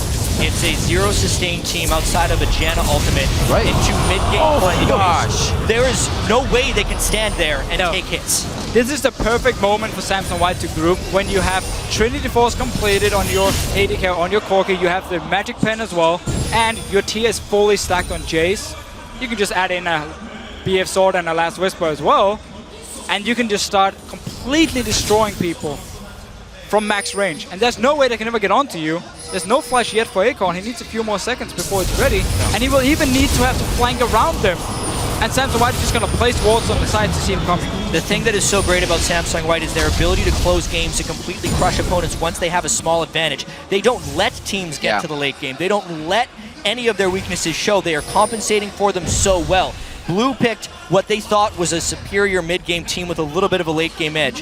White is not giving them a chance to even reach those power points, and it's arguable who would even have the better late-game team once it gets there. Another uncontested Dragon, as it should be. You don't really want to fight a Baroned up Samsung White, 10,000 gold in the lead right now. They're just trying to clear what they can. Righteous Gust by Acorn so he can get back to some lanes, get some farm in. You see the pings on the pink wards. They say we need to start shutting down that vision, but it's just going to move farther and farther into your base. They're getting the waves pushed up. We saw Dandy pushing the bottom wave as well, so that's going to be trouble in a little bit here for Samsung Blue. A lot to consider for them. So much on their plate. It's really the question, how well can they multitask coming up here, because they're going to have so much to work for. Yeah, they've been using Deft now just to go between the lanes and try and get towers for some global gold, which isn't too bad. I mean, the Baron itself was going to be pretty much impossible for Blue to fight over because they're so far behind. Also why we see their static shift and attack speed on the boots for Deft, simply just to take down towers and push waves as fast as possible, where we often see Infinity Edge into Ghostblade instead if you want to fight. That Muramana already finished up for Pawn. He's had it for quite a while. We do see finally coming out for Dade. That tier was about 50 stacks lower when Pawn hit his Muramana. He's had it for quite a while, and the blue buff has always been circling him. He is ready to keep these fights going. Wards they have allow them to do all their damage from the fog and just have Dandy come in to tear people apart with the rest of the team. And I think there's no reason for them to deviate from that plan for these next sieges. They still have an exposed middle turret in the middle lane. Not even talking about the base yet. They can just poke and prod and destroy these turrets. They even have some flank poke coming in. Wave clear is easy. At this point, Blue is very low on options. I wouldn't be too surprised if they tried a desperation fight to come back. One of the problems without having that having that teleport, but Acorn being here, is he has to walk up to this fight. He's got to hit one of those smites off his Q and see if he can get himself in for an ultimate. Right now, it could be locked out by a Twisted Advance to calling the only thing used, but that's Dandy. He wants to be going in on this one. We'll not see that ward, but the turret goes down once again uncontested. We actually saw Imp attack that, taking a few turret shots to his face, so you can see how powerful they feel and how much they're pushing that power to the max here. And you just saw Dandy here being ready in case Samsung Blue wanted to go for the desperate play and try and engage here, because he already popped the ulti. He was already in a good position to jump onto Deft in the back line here, onto Dade, and lock them down. But ultimately Samsung Blue had to give up the tower, didn't want to try and fight just yet. Problem is, Samsung White is not going to give up. They're going to keep poking. It is such a performance here by White. They catch Pawn. Let's see what happens. That's the flash for the Idle Duran. We were saying it had to happen, but it's an all-in. You have to get out. Spirit with a nice jump to the back. He could have that reset to get out, but the mana's quite low. Dandy's trying to get the fight on. Has Fizzin in the brush. Now into the base. Dade goes down. Mata's going to pick up doubles there. Tries to throw a tornado. Oh! He cuts him down out of the air, peeling his wings right off. The inhibitor turret going to go down 26 and a half minutes in. I mean, that's why Dandy's Rengar is so legendary. Even though he doesn't have a fantastic scoreline this game, he's probably the least fed member of the team. He can still make a remarkable play. That was close to being a bit of a turnaround fight for Blue there, because it would have been 3 for 3 if they pull that one off. Dandy pulls off a miracle, makes it 2 for 4. White finishes the inhibitor. Let's see that again. Yes, one more time. On to the Jace pick. The Black Shield for Manta is not in time to actually stop all this damage, and there's no tenacity for JC because there's cooldown reduction boots, and Imp standing in the front line. We have seen this before from Imp. Potential weaknesses for Samsung White. Imp's late game positioning is somewhat suspect. That cost him in this fight. But honestly, let's check out this Dandy duel. He gets his 5th point in ferocity with the Bola, heals as he jumps on top of him, and then finishes him with the Q. He had that plan when he was finishing that, and he just knew exactly what to do. Some very amazing half-second plays here. It's a game of milliseconds right now between these two teams, and huge props to Looper. Double flash in from Blue on that, and he already had Vengeful Maelstrom on to mitigate so much damage that they brought to the fight. That is so big. The Maokai 20% damage reduction against so much AoE damage here from Samsung Blue. That pick itself should normally signal you don't go Galio against it, because he's going to pretty much mitigate all your damage. And they have the right builds too. That lock into the Iron Solari, bringing in the magic resistance. The Mikhails for anybody that's dangerous. And 2 of them. So if you're spread apart, you're still getting it. Because we've seen these fights on either edge of the map right now, on our screen rather. And they're just going all out. They are bypassing the Galio counter dive. I mean, with a catch on to Pawn, Looper walked right through it because he has so much itemization to shield him from that pain, and the Baron is up, the vision control is not there, the poke and catch potential from White is. Rengar is very scary in the jungle, and Blue is scared. You can say that again. Yeah. Just remember again, the magic resist buff you do get, it is unique, so it's only, you only get the 20 magic resist from the Locket here, but it's simply because if they split up the fight, they have it twice now. There it is again. The Barons that they usually get, and that they will get one more time. Jumping in on a Spirit. Who does he want, though? Looks like he's going to get Spirit, because he's the one that stays close after Def uses Relentless Pursuit. The chase is on, and we were talking about these long fights. It's Blue trying to run home now. Run for the hills on this one, and White's going to get what they want. They don't have too much mid, so it's all about the bottom lane right now. They are running for their lives, but even if they manage to retreat here, there is no way they can defend their turrets successfully. White in total control. And man, I just went back on my screen just to see Dandy's engage here from the Baron. Right. He jumps in with his ulti. He knows that Spirit is going to jump away. So what he does, instead of trying to follow him, instantly he steps into the bush just next to him. So he gets to jump himself and follows him over. Like, you cannot give that guy Rengar. And don't give them Jace either. You can't give him a lot of things, unfortunately. However, there's only 3 bans in League of Legends, and Blue would need about 15 at this point with how well they're playing. Their champion pools really do seem limitless. They haven't been challenged at Worlds. That's the thing we were wondering coming into this. Yeah. They were playing so many different things. What are they hiding? Still don't know. Because everything they've done works. But now it's here. Everything they have done works. For them to go that far without showing the Rengar, having different things to play, has been absolutely amazing. We see Worlds become this amalgamation of strategies, because you can't just come in playing what you've played throughout the year. Everybody plays differently. Think about it. You're Samsung White's coach. This takes some guts. Your jungler's best champion in Dandy. Let's not play it until semifinals. Yeah. Right? Walking into all these games, just having the confidence you can play with your second best jungler. Pawn hardly played Jace, but it is probably his best champion here at Worlds based on what we're seeing. Imp as well. Doesn't even break out Corki pretty much at all, and it looks great. Here's the Rengar jump. Look at this, how he just steps up into the bush here because he knows Spirit is going to jump away. He doesn't want to try and follow him by just running. That is just, it looks very simple, but it's such a fast reaction, and just knowing your champion. The fact you just instantly, into the bush, jump. Yeah, he has pretty fast reactions. I mean, we saw his heal while Spirit was jumping over his head, getting the heal before he could deal damage. And it really is what Riv said earlier. Split second, even millisecond decisions that White is just pulling off here. against Blue. And now with the 17,000 gold lead, even if they're a little bit slow on their decisions, I still think they win these fights. Once again, not needing a minion wave to just go at the turret, forcefully throwing them off, but now they have the minion wave, so it becomes that much easier. They're really just getting the advantage with everything they do. The wave control we talked about before, very much so coming into play as they're about to get a huge one towards that bottom lane with super minions coming in. All the focus here on the top, and Spirit down to half. One shock blast. Yeah, we're gonna need an all or nothing fight here for Samsung Blue. They do have all the summoners ready. They have the ultis. Can Akon actually get an engage here? Black Shield comes up from Mata in time onto someone like either Jace or Maokai. They can stop the ulti instantly from the Galio. Otherwise, it's basically the only way they can win. Just try and blow up people with your wombo combo AoE. But yeah, it's just their support can't even be involved in any of their wombo combo AoEs. Right. Acorn flashes in. Jan is there for the disengage. That level of their composition doesn't have absolute synergy, and Dan catches them again on the relentless pursuit before he could even use it.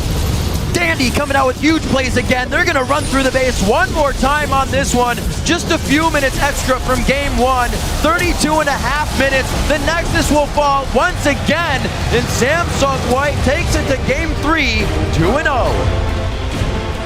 And in this game, I mean, the Galio pick itself, we keep talking about it, and it just made Samsung Blue's comp so weak. Because the Galio pick, it didn't bring anything at all. I mean, the first 4 picks were great, and just look at this. This is normally the guy's Spirit, who's the guy cheering up his teammates. Yep. No, he's completely not doing well emotionally after that game. The play thus far from White has been absolutely legendary. 2 spectacular Jace games. Really, the performance from the whole Samsung White team has been legendary in the semifinals, especially when we consider that this is their 3rd attempt at Samsung Blue in a best of 5, and they're really trying to make this one count. Blue really needs to regroup. Yeah, and I mean, I just remember we the interview after quarterfinals with Hard, I believe it was, and he was actually saying himself, they're kind of afraid of White now, because they're just looking better and better and better, and now you start up by being absolutely destroyed in 2 games.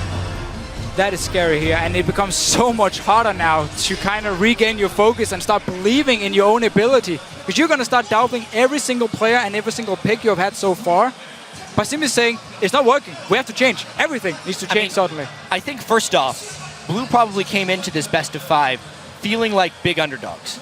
I mean, even Spirit, when he was in that feature, was saying last year it wasn't even in his mind that he was going to be at Worlds, right? 4 of the 5 members of Samsung White were at Worlds last year, right? So it's a much more experienced path for them. It might even mean a little bit more to them, but the big thing is the 2 panic picks that Blue has tried to pull out, the Varus and the Galio, those are not really congruent with their normal strategies, and they are, in a sense, desperation picks, trying to catch them off guard.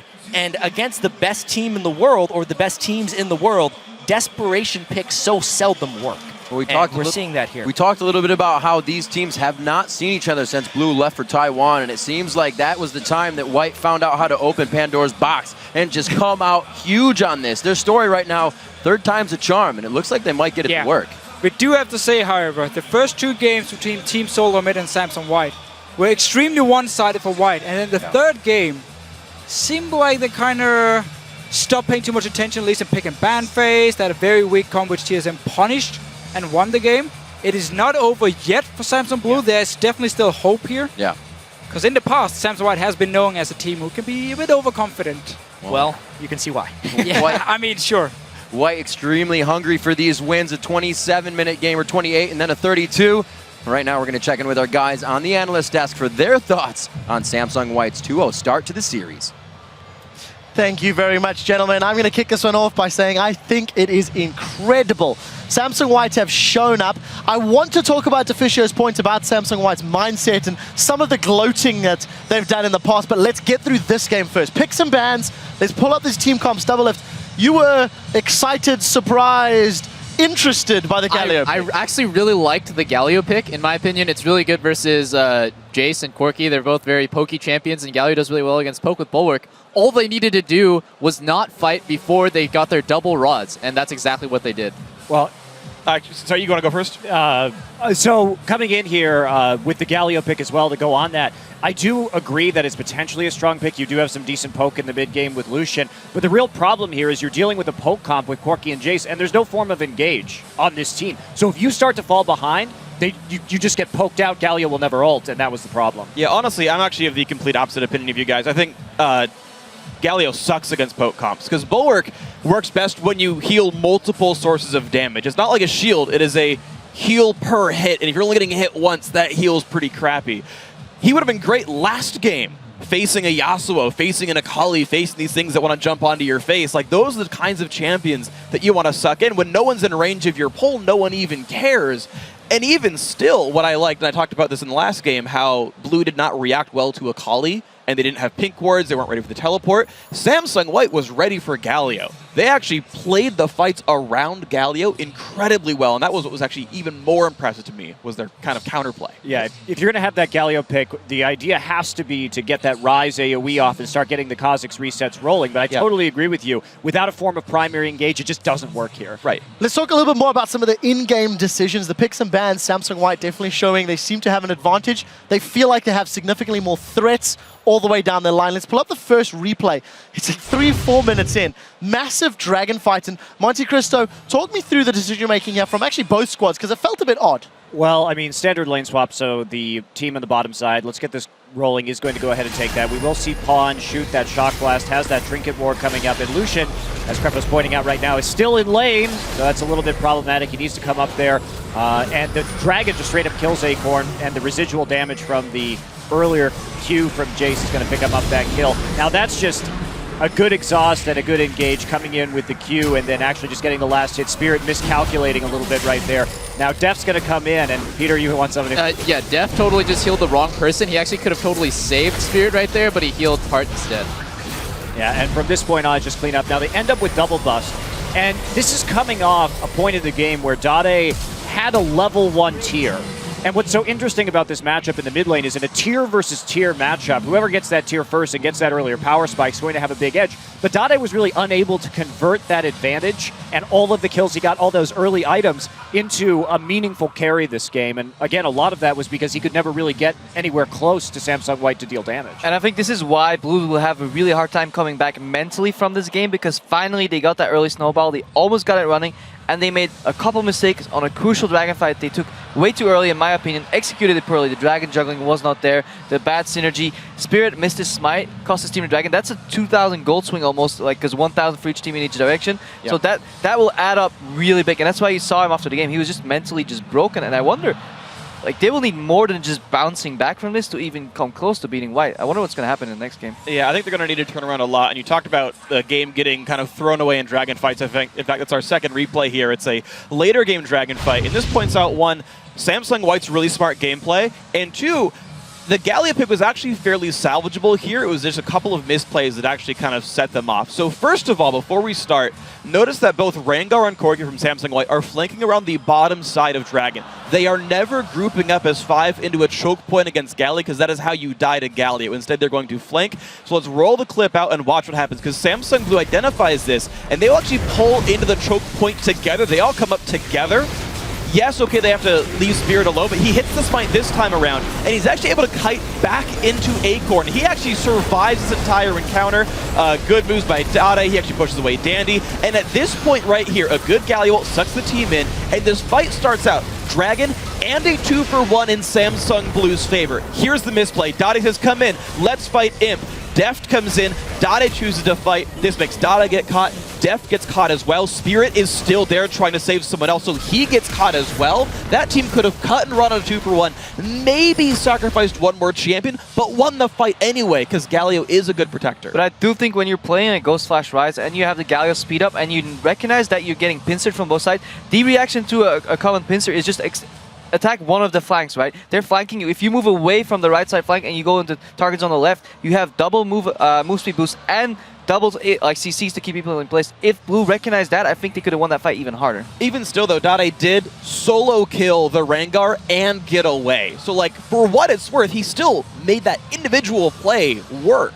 But the thing is he used his ult too early right there, and yeah, he killed the Rengar, but he used his ult, and then he didn't have the ult when they grouped in the choke. And for me, if he had that AoE there, maybe that fight would have gone differently. So I think that was a bit of a mistiming on the Ryze ult. The fact that that team is even willing to make such aggressive plays when they have a double snowballing. They're running double Rod of Ages comp, and both their AD carry and mid had just recently gotten double buffs from the last dragon. So I feel like they just needed to, I don't know, wait for their comp to outscale like they should, and I don't know, it's just really strange for them to force that fight right Let me ask a question quickly, because we could talk about this game very long, but it's 2-0 in favor of Samsung White. Samsung Blue, picks and bans have shown weaknesses. Gameplay decisions, maybe individually, have shown weaknesses. Monty, you know these guys better than most.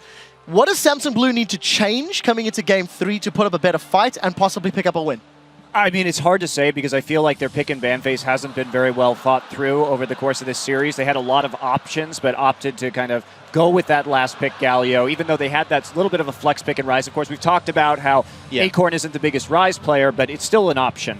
And I mean, I hope they've got something going on here, because otherwise that pick and ban phase is really skewed very heavily towards White, and they have to have another card up their sleeve, I think. I would almost argue that the pick and ban phase is the least relevant, because I feel like White's just individually outplaying Blue in a lot of these like small skirmishes, just in terms of like timings of moves, small outplays. We saw Danny there, and then just in terms of strategy, I think White is just showing up way more. That's the thing, is they're picking the game one. We saw that stealth skirmish comp. They're intentionally choosing champions to abuse the fact that they are better at the skirmish. So I think one kind of plays into the other. Well, player for player, Looper's outplaying Acorn, Dandy's outplaying Spirit, Pawn's crushing Dade almost every game, and Mod is definitely outplaying Heart. So really the only thing they can do is kind of try to pick on Imp, which didn't even work in the first game. Well, we do need to move this one along. Difficult position for Samsung Blue to be in. We'll see what they do in game number 3. At the start of the show, we asked you guys which player matchup will be the deciding factor in this series and why. And here's what you guys at home have been saying. From @Pakinen,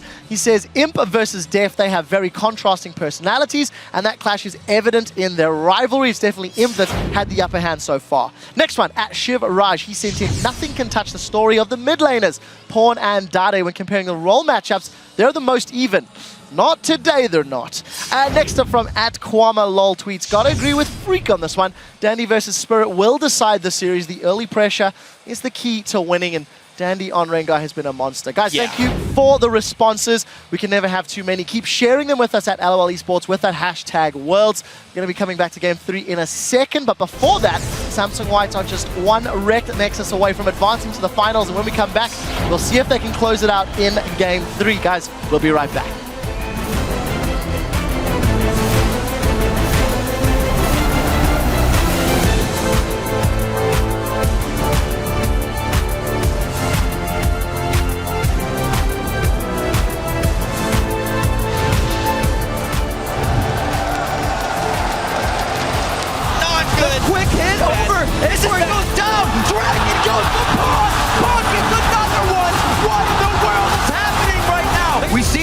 Going down first, then Dandy falls. It's going to be Acorn, but they have damage right now. No, it is going to be Dade going down. Dandy's trying to get the fight on, has Vision in the brush, now into the base. Dade goes down. Mata's going to pick up doubles there, tries to throw a torment. Oh, he cuts him down out of the air.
저는 항상 좀 그렇게 생각하는데 물론 우승하고 싶은 게 선수의 목표지만 일단 결승을 가서 그 좀 환호성이랄까 좀 결승 무대를 좀 느끼고 싶은 게 커요. 좀 그 우승도 우승이지만 결승은 두 팀 다 주인공이니까 좀 그런 걸 느끼고 싶어요.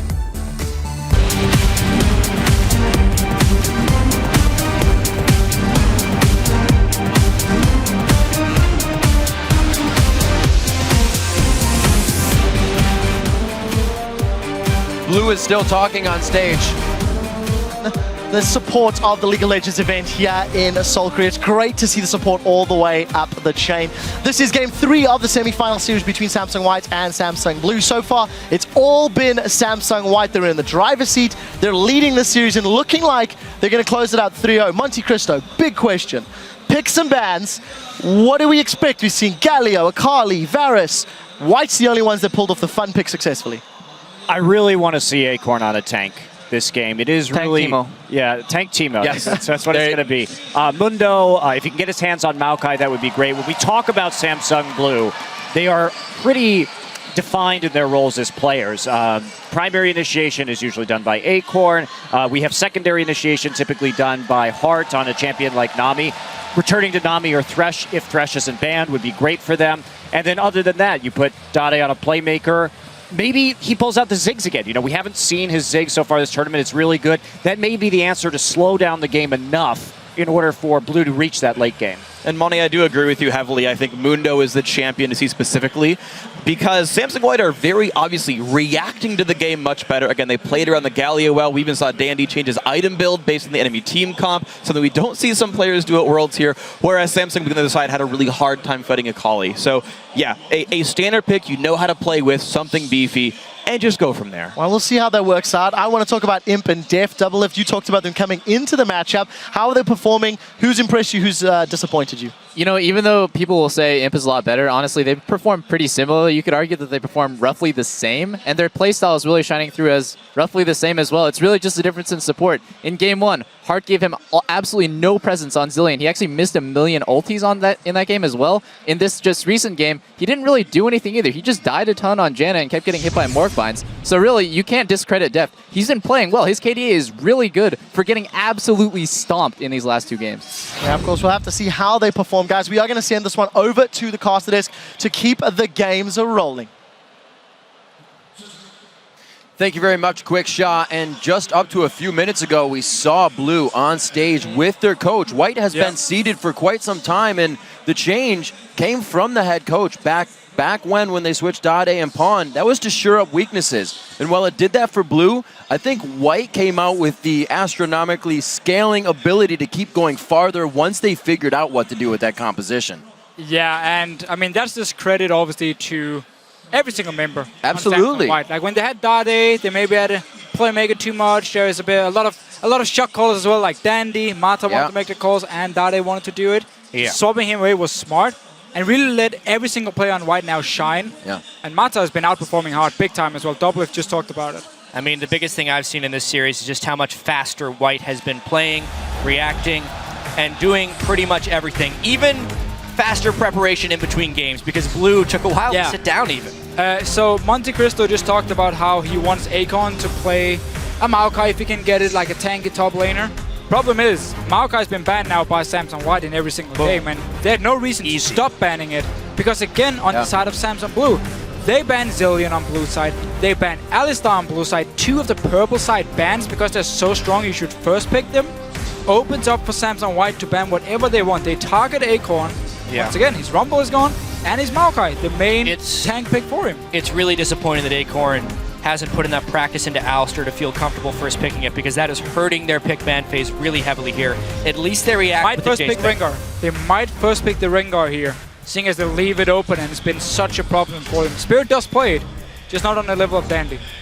We actually see the confidence a bit of Dade saying, I want that Jace out. It is way too controlling overall in the game, and has been controlling Dade in that mid lane. Even when he was up, we saw Pawn finding his kills around the map. And guys, Kind of called that one out there. That first pick, Rengar, coming out to Vicio. That will be now in the hands of Spirit, but Dandy can still wreak havoc with whatever he decides to go with. Yeah. They're not forced to pick that jungler since they already see it. It's the Twitch Janna that they may be locking in. Yep, and at least they can block the poke from Jayceer because they have already banned it, so it's not as lethal as the early comps from Samsung White. At least they have banned or picked away what has been working for White, which is one of the most basic of strategies when you're trying to do things. And honestly, I do think it's time for Blue to go back to basics. They've tried to pull out the Varus and Galio and all these strange things and beat White at their own game. But what they really need to focus on when everything's really on the line is what got them here. Late game control. Yes, and that's probably why Samsung White decided to not pick Ryze here. Because again, Akon is not a big Ryze player. I'm sure he can play it, but if he wants to pull it out or not, we're gonna have to see here. But if Ryze is being picked for Dade in the mid lane, you don't have enough wave clear, safe wave clear like a Ziggs would have, like maybe a Xerath pick would have, to stall out the game. Ryze is gonna have to be pretty much in your face when people siege on you. You have to engage with the Ryze here because you have too short range. And that could be one of the reasons for White giving Ryze once again to Samsung Blue here. And obviously because they won the Twitch and Janna pick, and that's a Sona. Sona's a champion they've been putting a lot of practice in. Of the supports I've talked to, she is actually unanimously pretty strong. Yeah, she's kind of like just under the top tier support picks we've seen, like Nami, Janna, and Thresh, which we've seen most of the time. And she's extremely good against Janna in lane. Like in lane, she's so good against Janna. But it requires you to get the lane, and Twitch is pretty much always a lane swap for Samsung White. Face of Pawn right now, so calm as always. Hovers the Katarina, doesn't decide to actually pick it. He wants to know if that is actually the mid lane or if Acorn's going to be taking that to the top lane. So it looks like maybe in the Kassadin as well. Could be loopers. A lot of flex picks on both sides, or at least one, as it is going to be the Kassadin lock-in coming through. Yeah, they don't know where it is. They can swing that wherever they want, honestly. And it will create some confusion as far as Blue having to finish up everything, not knowing really either of their complete lane opponents. But honestly, Blue should keep doing this. They should keep picking some heavy control champions. It would be a little surprising if they throw Acorn up on Ryze, but the control that Dade had on Twisted Fate in that Cloud9 game was really, really high. Yeah, Twisted Fate is the most played champion for Dade in competitive play. Like, he's known for it as well. Like, he's so good in Twisted Fate. He can basically snowball every single lane in the game, which is what Samsung Blue kind of need to actually stop Samsung White for being so dominant in the early game. Deft needs to be breaking out Corki. As Double have said, he's probably the best Corki anyone has seen in League of Legends history. The reason he doesn't want to go Corki right here, too much magic damage. Yes, there's too much magic damage if he goes for the Corki pick, so it's kind of forced on Lucian now. When you had Ryze, you had Twisted Fate, even the Sona coming in.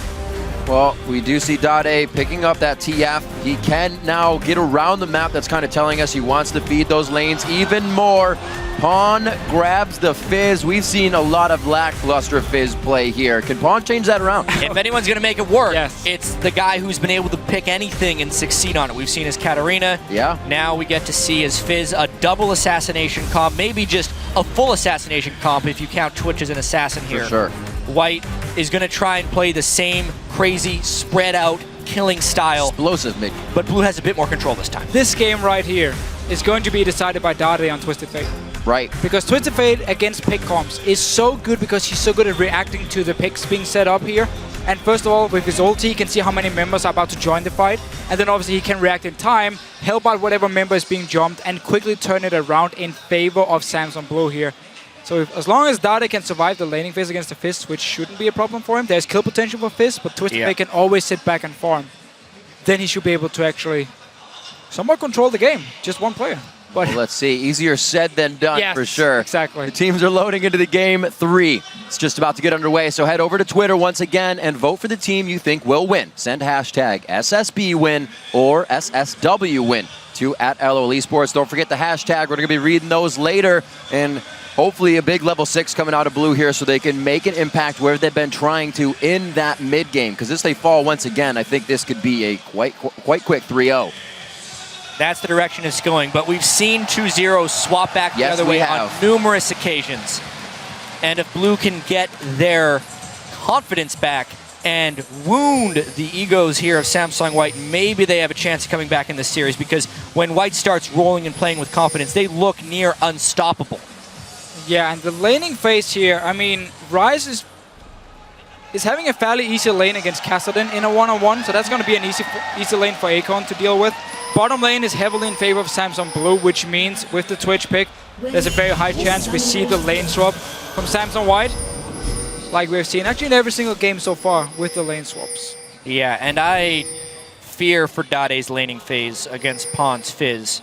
I've seen a lot of Fizzes just go off against TF in lane, especially if he gets a little bit of an edge, and especially since Pon has had such an advantage over Dade this whole series. Yeah, it's all about the outplay potential here. If you go in with your Q on Fizz and you save your Trickster, your E, for when the gold card is being shot in the air from the Twisted Fate and you dodge it, then you have the all-in potential.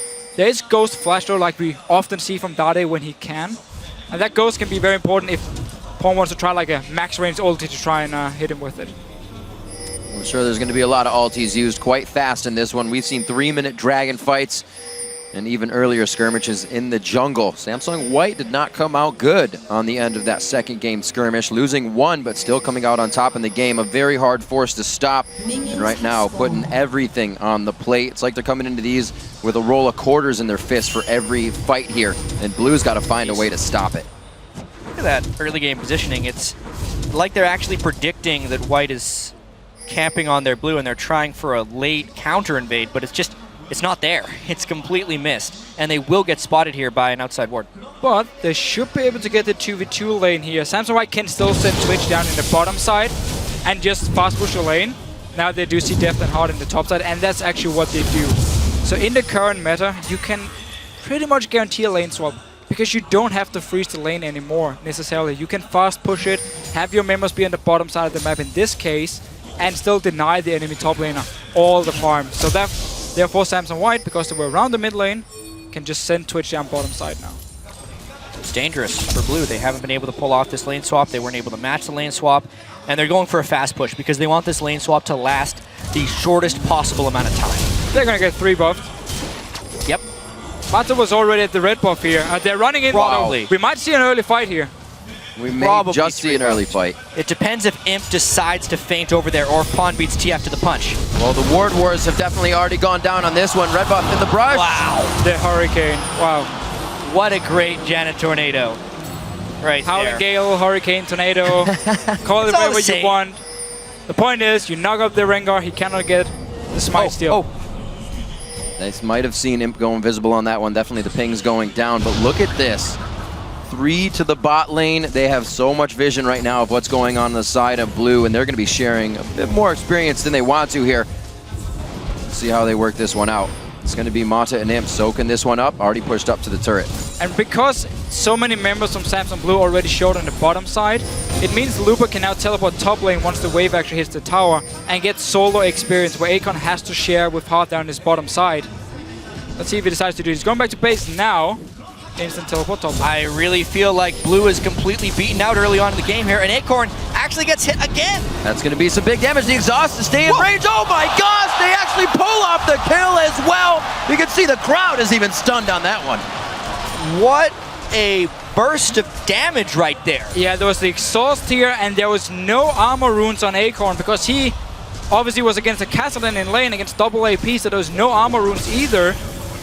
And they didn't force the swaps properly, honestly. Acorn was trapped down bottom. They had the jungler there in case of some extra aggression. They ended up there with an extra support. They had sustain, but they ended up getting all in. Everything just came cascading down in the wrong direction for Blue here, and they're still not going to be able to manipulate these lanes right. And just the worst possible start when you've just been so down because you've been absolutely destroyed in 2 games. We saw them after the game here. Everyone was just looking down the ground. And then you go in and you give first blood to Twitch, the champion you banned in the last game. Nice play by Dade, and notice how he's actually holding on to the gold card, waiting for the jump. Then he lands. I mean, I'm just looking at this game before it happens, just team composition-wise. We already talked about it. Acorn would have had a lane advantage over Looper. Deft would have had a lane advantage over Imp, but what's ended up happening, actually, is Looper is in a better situation because he didn't die like Acorn did. Imp is in a better situation than Def because he got a kill in lane. And the mid lane, of course, is in the favor of Samsung White. So just like we've seen in all these other games, everyone on White is winning, even though the composition shouldn't dictate that necessarily happening. Well, we already know you give White a bit of an advantage, and they will completely run with it. Heart level 2 here, can't do much to save Acorn. The damage already knocking Acorn out of lane. His flash is gone, so he has to walk away from these instants. Janna shield from Mata onto a Twitch as well. I mean, you have so much damage on this Ryze, so there's no armor in his runes. Let's see Spirit, nope. Good find coming in from Dandy there. Nice pressure towards the top lane. Def is going to have to push out of that, and when Spirit thought he was safe, he wasn't. Is so far ahead of Blue right now in mentality and in play. Blue is being read like a book right here. Everywhere they want to go, White is there first or they're countering. Kassadin, while he was getting his double golems taken, was able to help set up a kill with Dandy. Everything for White is working. You got Dade trying to fuel people on TF. How much harder does it become when each of your lanes is behind as you're going to Destiny to them? Yeah, that obviously is going to make it a lot harder, but Samsung Blue does have a nice setup for Twisted Fate because you have the crowd control from Sona, you have it from the Ryze, so you have a lot of ways to lock down a target and then Dade can join in. But if every lane falls too far behind, Samsung White might even be able to like 2v3 them, even if Twisted Fate comes down, because every lane is so far ahead. And we just have to highlight the ward at the blue buff from Samsung White to see Def and Hard going to top side, and therefore knowing we're not going to go top side with Twitch, we're going to send him bottom lane, was so important because it prevented the standard lanes, which would have been so heavily in favor of Samsung Blue. On picking up 2 ability tomes as he goes back. It'll be very nice for him. Spirit clearing out a pink ward. He has one though. That's knowledge already to White that there is going to be a pink ward on their red buff. We'll see if Spirit can start to make some impacts. He's level 4 right now to Dandy's 5, who already has himself a kill, already on that stone to stay healthy in the jungle. He's actually waiting here. He thinks he's going to see something. They're playing very safe even with this lead. 700 gold, 2 kills, 7.5 minutes. And for Blue, they need to be able to switch to defensive mode and really pick their spots. And they still have a few options to pick the right spots. When Spirit hits level 6, Dade can try and combo a gank. That's kind of the Samsung Blue special that got them so far and made Dade's Twisted Fate a little bit feared as well in so many situations. It's just with the vision control of White, they're trying to block both the river and also the own jungle of Blue. And since Spirit already used a super, got warded again, there's actually no way for Dade to gank bottom lane with the ward coverage of White right now. No, and you constantly see them ward very far in here around the camps as well, so they can always spot Spirit before he even gets to pop his ult and forcing him to lane gank if he wants to go for any kind of gank because his jungle is deep warded from the start here. There's some good waves there from Samsung Blue, which they can use to kind of sit back and chill, but if you fall too far behind, you're just going to get dove. We see Dade there wild-carding the warded brush instead of allowing Looper to just sit there, lose experience. Dade says, yeah, you're alerted, you're sitting on a ward, so he's just giving knowledge right now to White. A little bit on edge here. On got 70 to 60 in that lane, not a huge discrepancy, but it is going to be Blue over to Pawn now. We may see some action at that Dragon Pit. Yeah, and that's where White has kind of made their mark in these previous games. It's either right before the Dragon fight or at the Dragon fight. They've come ahead of Samsung Blue time and time again. Maybe it's a moment where Blue just gives it up or goes aggressive themselves before any of that happens. Yeah, they have to set up a pick first and then go for it. They cannot risk starting up the Dragon, take damage from the Dragon, and then the triple assassination from Samsung White comes in, and the chase potential when you have a Kassadin as well if the fight goes wrong for Samsung Blue. Lose that fight, get a few kills on Fizz and Kassadin, and the game is over. So I feel like they have to go for a pick first if they want to start Dragon. Blue. Have to consider now White is alert of that window where Dade can use his destiny and get a play for the rest of the team. Right now they're all quite pushed up. So it doesn't look like much can be used from that at this point. 9.5 minutes in. We're going to see Blue trying to do what they can to continue feeding Def these resources. Spirit's here to try and do that already. Yeah, and Samsung Blue is really going back to what used to work for them.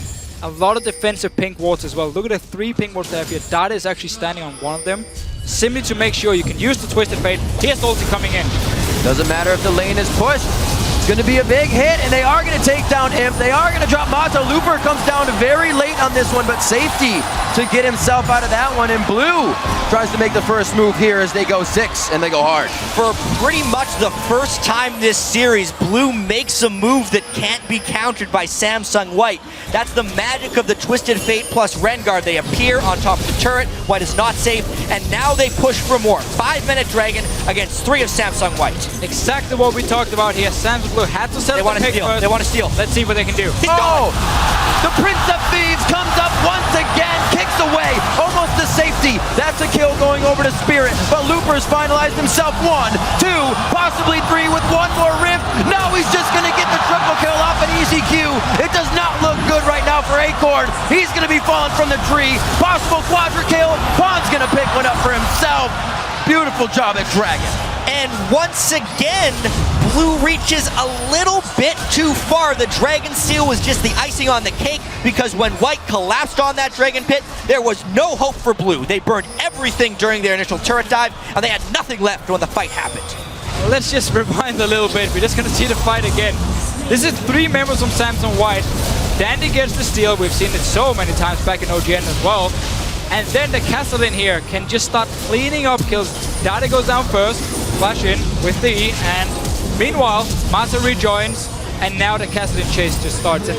It's too much. I mean, they were low on mana, they did not have ultimates, and White was there to collapse. Blue could have been happy getting the kills and getting out of there. Yeah, very true. That's what Blue needed to do in any of the games this series, is make it to 20 minutes without losing the game.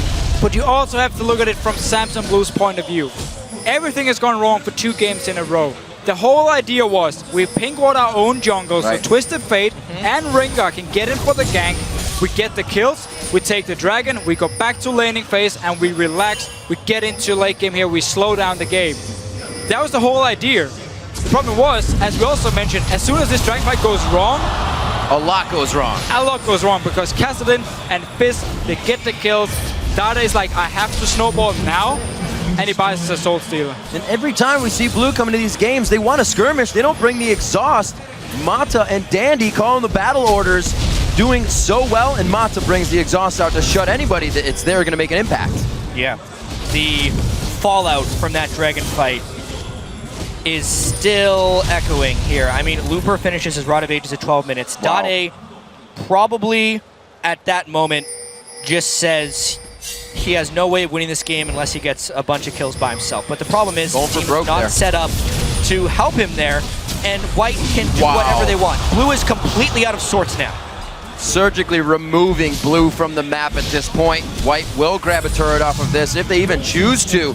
Keeping the lanes going is a little bit of what's getting them their kills. We see Blue trying to push down on the bottom lane now as White will answer with the drop on top. Bit of a race. Dade getting hit up. He could just get Howling Gales right out of a Destiny. Why he's not trying to get out of this one. He's able to walk out. He has wards on the backside to stay safe there. And he's also giving a little bit of pressure relief here to the bottom lane so they can make an impact. But not much of an impact because they don't have too many forward wards to stay safe for too long on the side of White. See what they can do with the rest of this. We see Spirit actually behind as well. A kill to himself, but he does go for the Moby Boots again. We've been seeing it on Rengar's.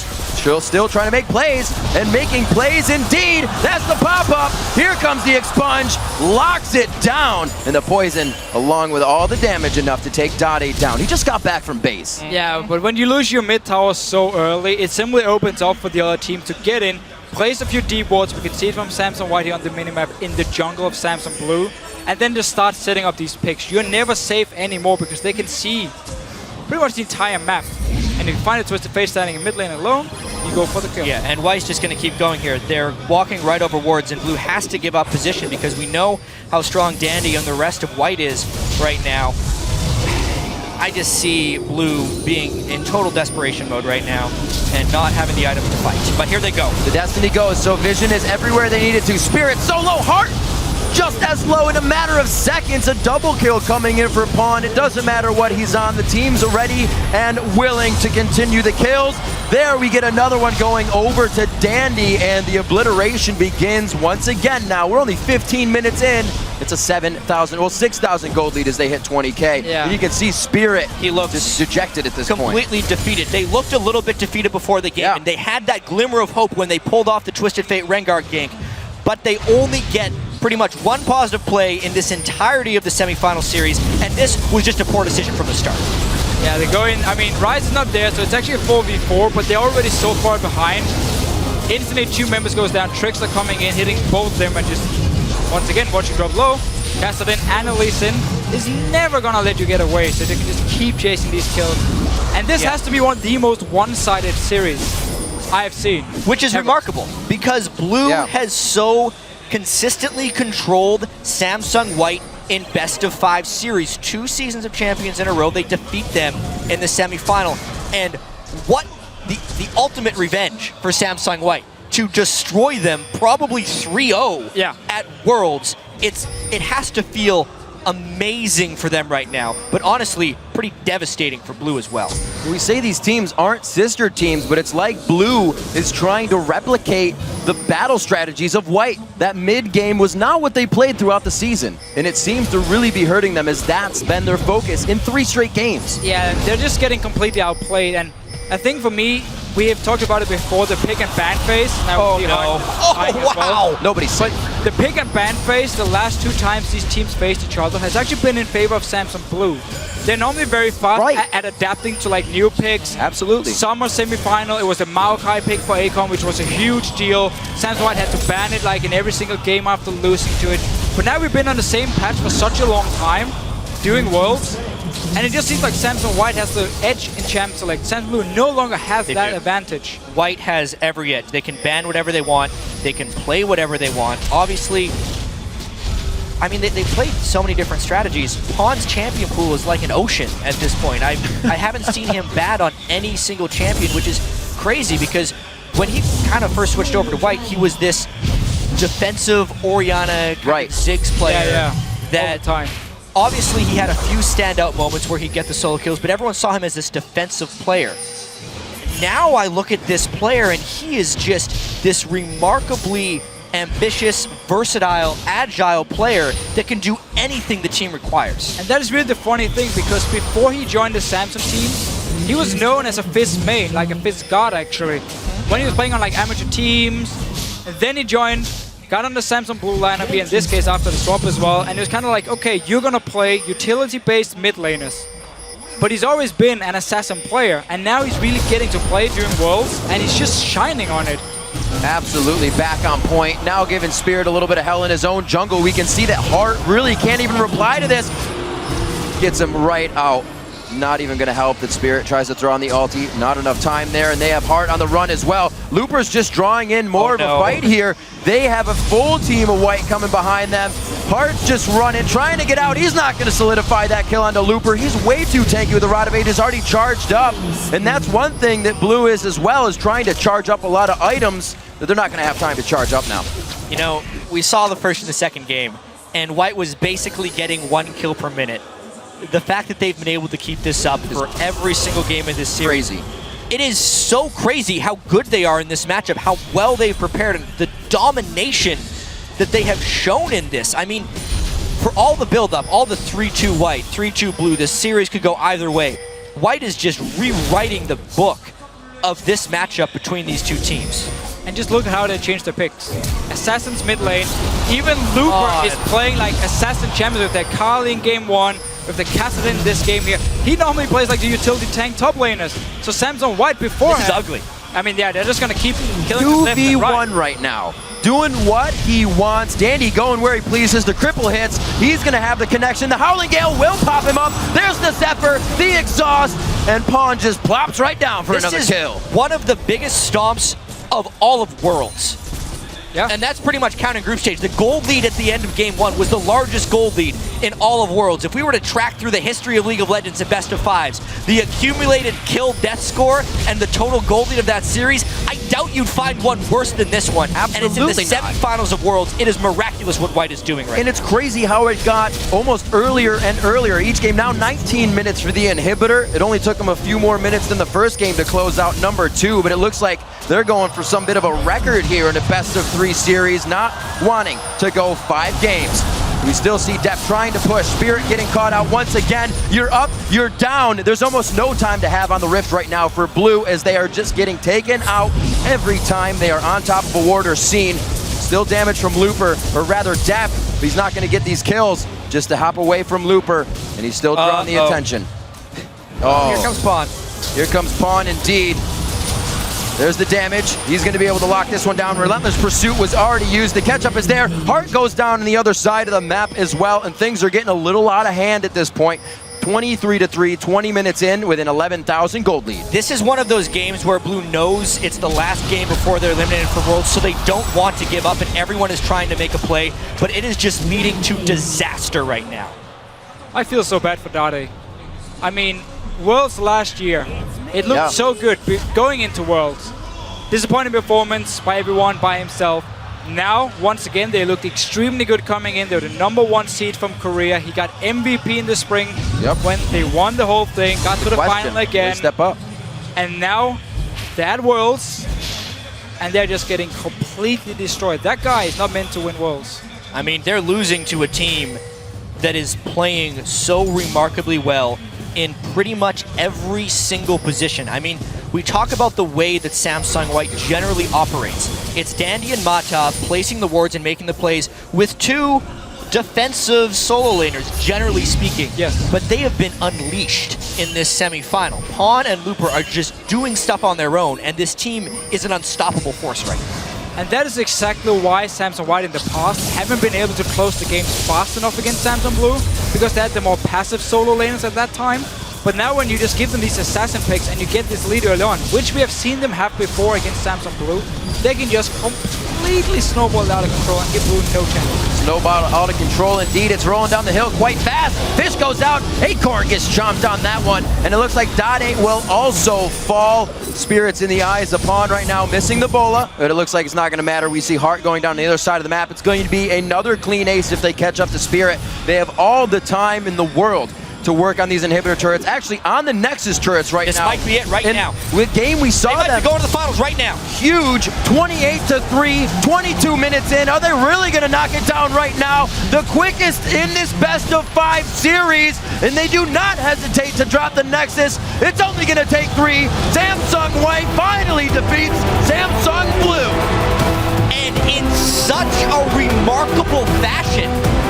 3 incredibly one-sided fast games. They do it in such style, picking Akali in the top lane, Kassadin in the top lane, Assassins in the mid lane.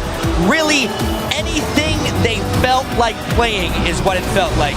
To finally defeat the team they could not get past in this way is legendary. And we have our first finals team to come in now. Somebody, Starhorn Royal Club or OMG will be playing against Samsung White as they now hug with their brother team, sister team I should say, understanding what that means to them in a 3-0 defeat as well. Who would have thought, man? Yeah, and I just love these pictures right here.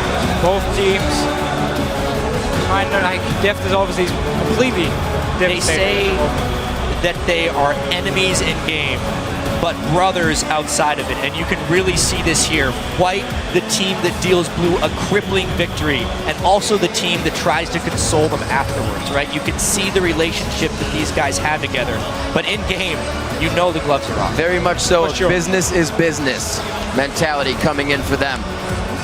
No way.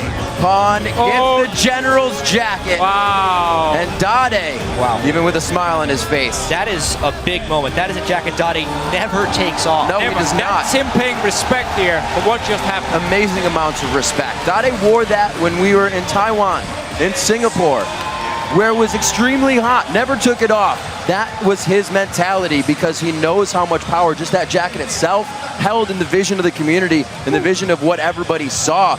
And really, White had it on their plate. We have to take down the General to take down the rest of the army, and that's what they did every game. Yeah, everything just clicked for Samsung White this tournament right here. The fact they changed up the picks, more aggressive, they get the Assassins now going, so the early lead they always seem to build up, they can now use to just completely roll over the enemy teams. And it's just working for them. They have improved so much. Everyone is talking about it. When we talk with the teams about Samsung and White, and they say we've been scrimming them and we've been losing to them every single game pretty much. I mean, this is such a dominant team. I can't wait to see what they can do in the final. And we kind of look at the composition, right? Samsung White lost to TSM with a low wave clear composition. That's pretty much a low wave clear composition, but they did not let that happen this time. They showed how strong that could actually be. Yeah, and so much emotion you can see from both sides. It's amazing to see White, how happy they are coming into here, but it's also somewhat devastating to see Blue lose in this fashion after being such a monster for so long. And yeah, as you say, there's still no good way of scouting White, which is the scariest thing, because we kept talking about how great White was in group stage and how they were in the quarterfinals, and we're saying, well, that's only because they haven't been tested. That's why they pick all these different things. Were they tested here? Are you not entertained? Doesn't seem That's like the question. That is the question. Because every single time they win, we say, yeah, they didn't really get tested. I didn't. 25 minutes. They didn't leave me any time to be entertained. 32. However, I was extremely entertained throughout of it. Yeah. The quickest? Was it the quickest of Worlds that we've had? I mean, if you're combining 3 games together, the first game was 28, the second game was 32, this game was 22 minutes. The total kill score, I know that in games 1 and 3, Blue only managed 3 kills per game. And I honestly feel like White was rivaling a kill a minute on the opponent. Like, just an uncharacteristically one-sided set of games, especially considering what a great rivalry this has been. Well, there's one thing for sure. Starhorn and OMG play tomorrow, but they have to also be thinking about if they win that game, what the hell are they going to do against White with what they've just shown? Yeah. I mean, at least they are better in the early game than Samsung Blue is. So in that way, they might be able to match some of the aggression, but make one mistake, and Samsung White is gone. And that's it. That's the thing we kind of said about White, right? Is that Dade would punish Pawn's mistakes. That's why he would lose the mid lane. He was the one that could figure out what those mistakes were, and they shored those up throughout every game. This time, Blue couldn't even really get out of their base without being found, without being killed, and that's only going to lead to a very fast win, as we just saw. So, what happens now for White?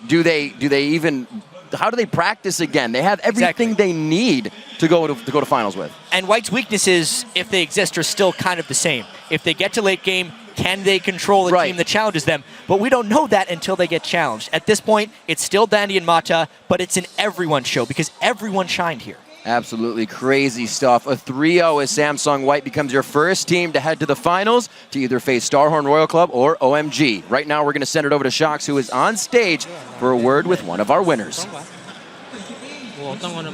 Thank you very much, guys, and I have the pleasure to be joined here by Dandy after that victory. First up, congratulations, and immediately the question, how satisfying is it to being able to beat Samsung Blue that has given you so much trouble in the past and to do it 3-0? 그동안 그렇게 이기 힘들었던 삼성 블루를 드디어 이기게 됐어요. 소감 좀 말씀해 주세요. 그러니까 한편으로는 정말 제 프로 게이머 인생에서 정말 제일 넘기 힘든 벽을 넘었다는 것에 대해서 제 자신이 자랑스럽고 저희 팀이 자랑스럽습니다.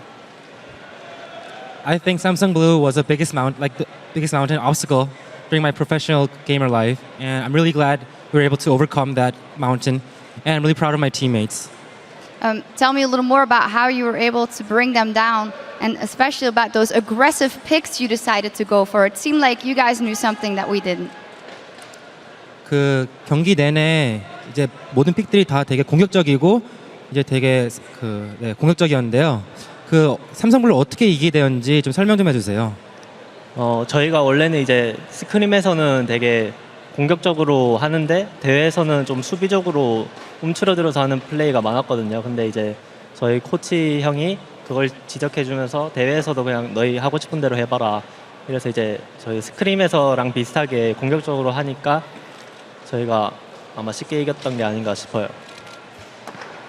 So usually when we practice, we play these kind of aggressive picks, but at the tournaments we play a lot of passive plays and picks. So our coach told us to just play as you practice, and like we did in scrim, we just picked the aggressive picks as usual, and I think that's why we won easily.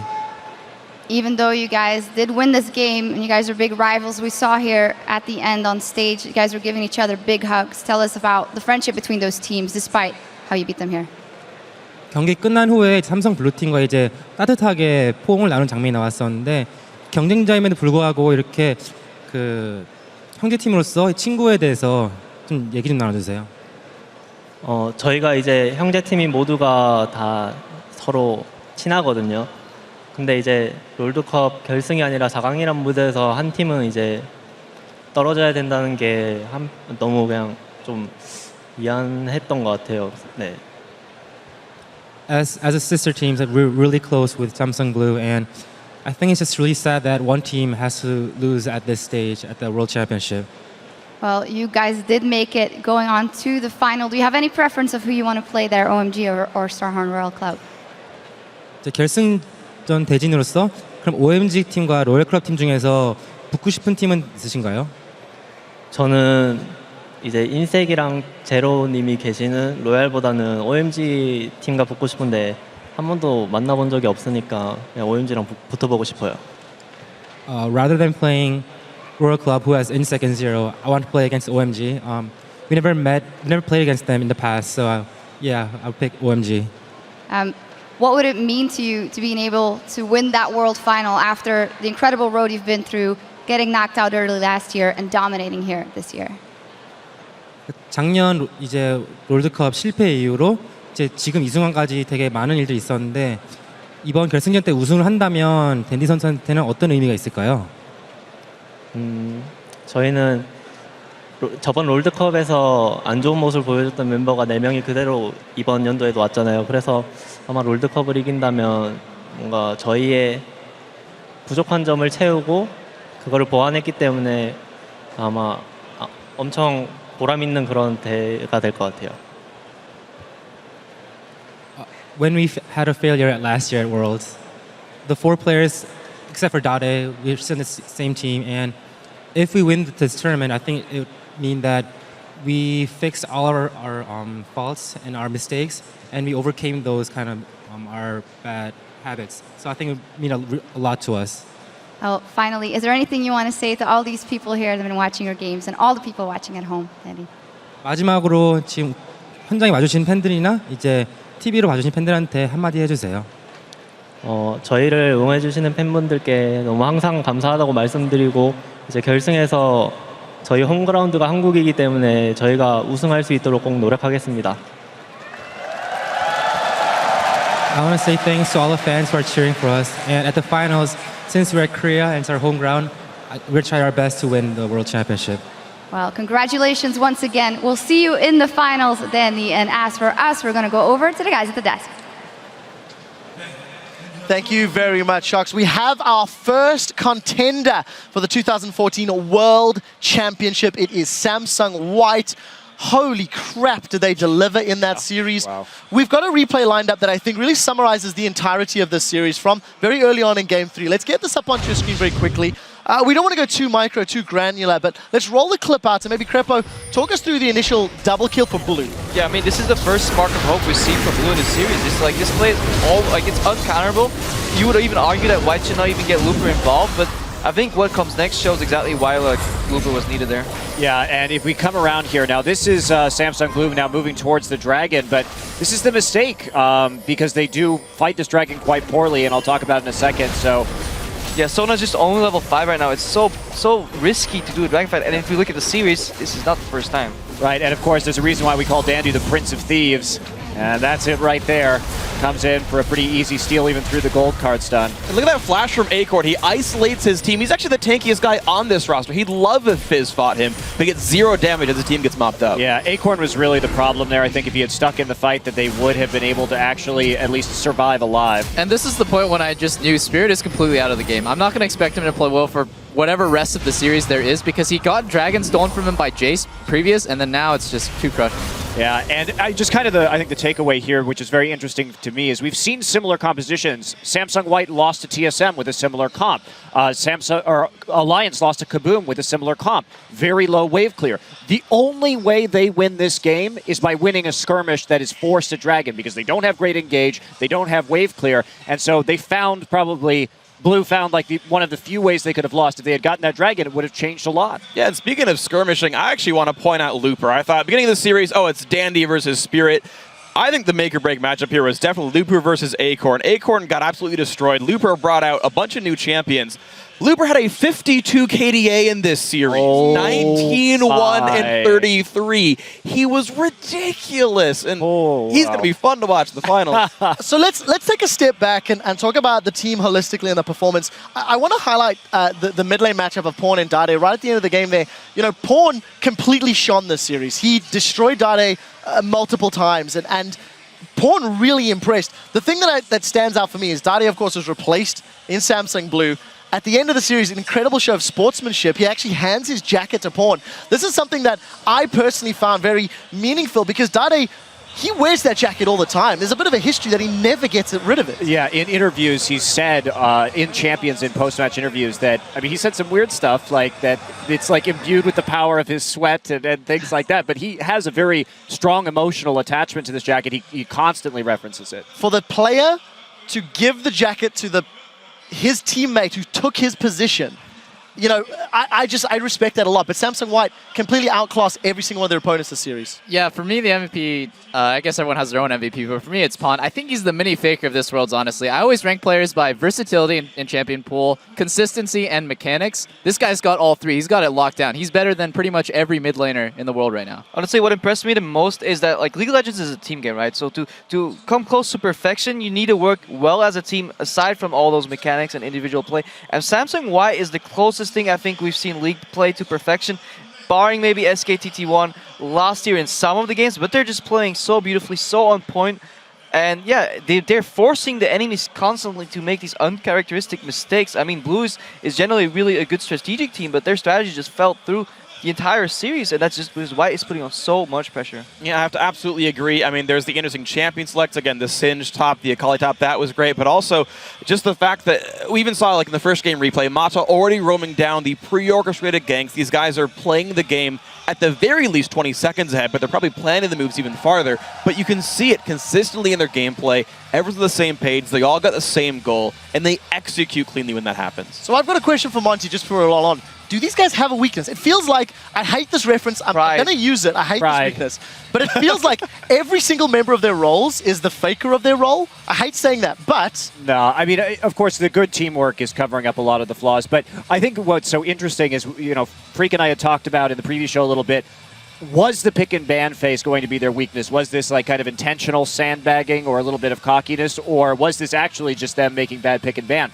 And I think the difference critically between the Game 3 that we saw against TSM and the Game 3 that we saw here is that we saw Pawn, their priority in terms of picks change to later. We didn't see him picking up that early mid laner, blind picking his mid. Instead, he picks Fizz as a counter matchup to Twisted Fate, and that really made a lot of difference in how the lanes went and allowed them to snowball instead of just getting all the lanes shoved in. Yeah, what was so sexy about that as well was they early picked Kassadin after Ryze, saying, well, it'll just go in whatever lane Ryze goes in, pick your other champion, and they got guaranteed 2 counter picks. So good. So let's just move this on a little bit, pull up the bracket and see exactly how this is shaping up. Now that we do have one of the teams locked into the World Finals next weekend, they'll be going up against one of the Chinese squads.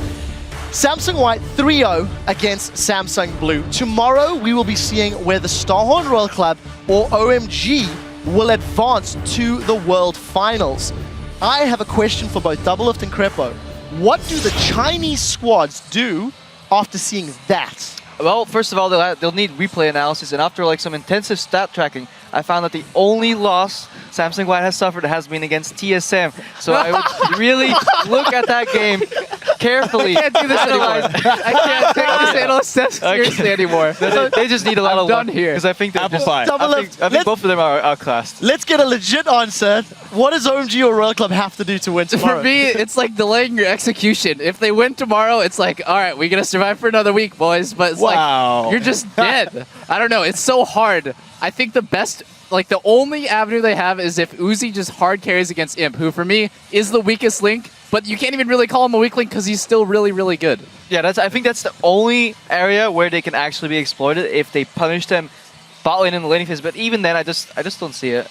I think it's partially Samsung Blue underplayed a little bit. Acorn played worse than he's supposed to. Spirit was outmatched. But you have guys who showed up real well, right? You have guys like Leveling who had a great series. You've got guys like Uzi, and you've got guys like Going. And if enough of these matchups go equal, and we even saw like the gank heavy comp by Samsung Blue of everyone show up bottom lane and kill somebody. Like, you go all in on something, you get someone ahead, and you rely on that person. It is a long shot, but I think the chance is definitely Just there. tilt them. Monte Just Cristo, tilt them. let's see, how does OMG or Royal Club tilt Samsung White in the finals? You rotate Well, them, okay, and then they there become we go. tilted. There we go. I think that's our It is answer. superior rotations. Yeah, exactly. You got to rotate the tilt. Yeah. But I don't know. Nobody's had an answer to this team, and we talked about coming in. The picks and bans were going to be really open for White, and they just got the doors just keep opening wider on what they can do in terms of their team compositions, in terms of their pick and ban priority. And now Dandy is finally. It took him until the semis. I mean, you see how scary that Rengar is. He hasn't even felt a need to use it up until this point.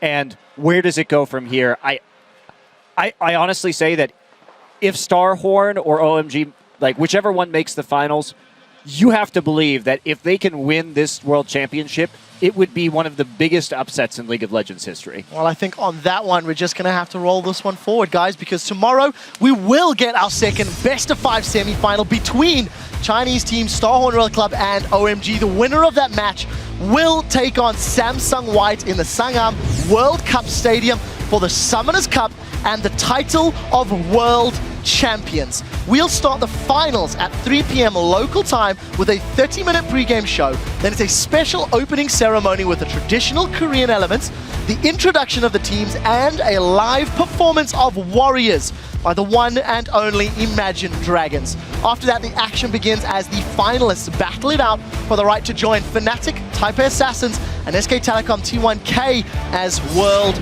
champions. After the Summoners Cup is hoisted, stick around because we will celebrate the champions with fireworks, music, and extended post-game wrap-up show. So guys, mark your calendars for Sunday, October 19th at 8 a.m. Central European Summertime, or if you're in the Pacific time zone, that will hit your streams at 11 p.m. on Saturday, October 18th. Guys, visit us at lolesports.com for the full schedule, world final information, and make sure that you've got the right time zone in your area. That does it for us today here at the Olympic Gymnastics Arena in Seoul. I'd like to give a special thanks to our ever-insightful analysts, and for myself, Casters, Monty, he's supporting Samsung all the way, the entire world's broadcast crew. Guys, thank you for watching. It's been a good one.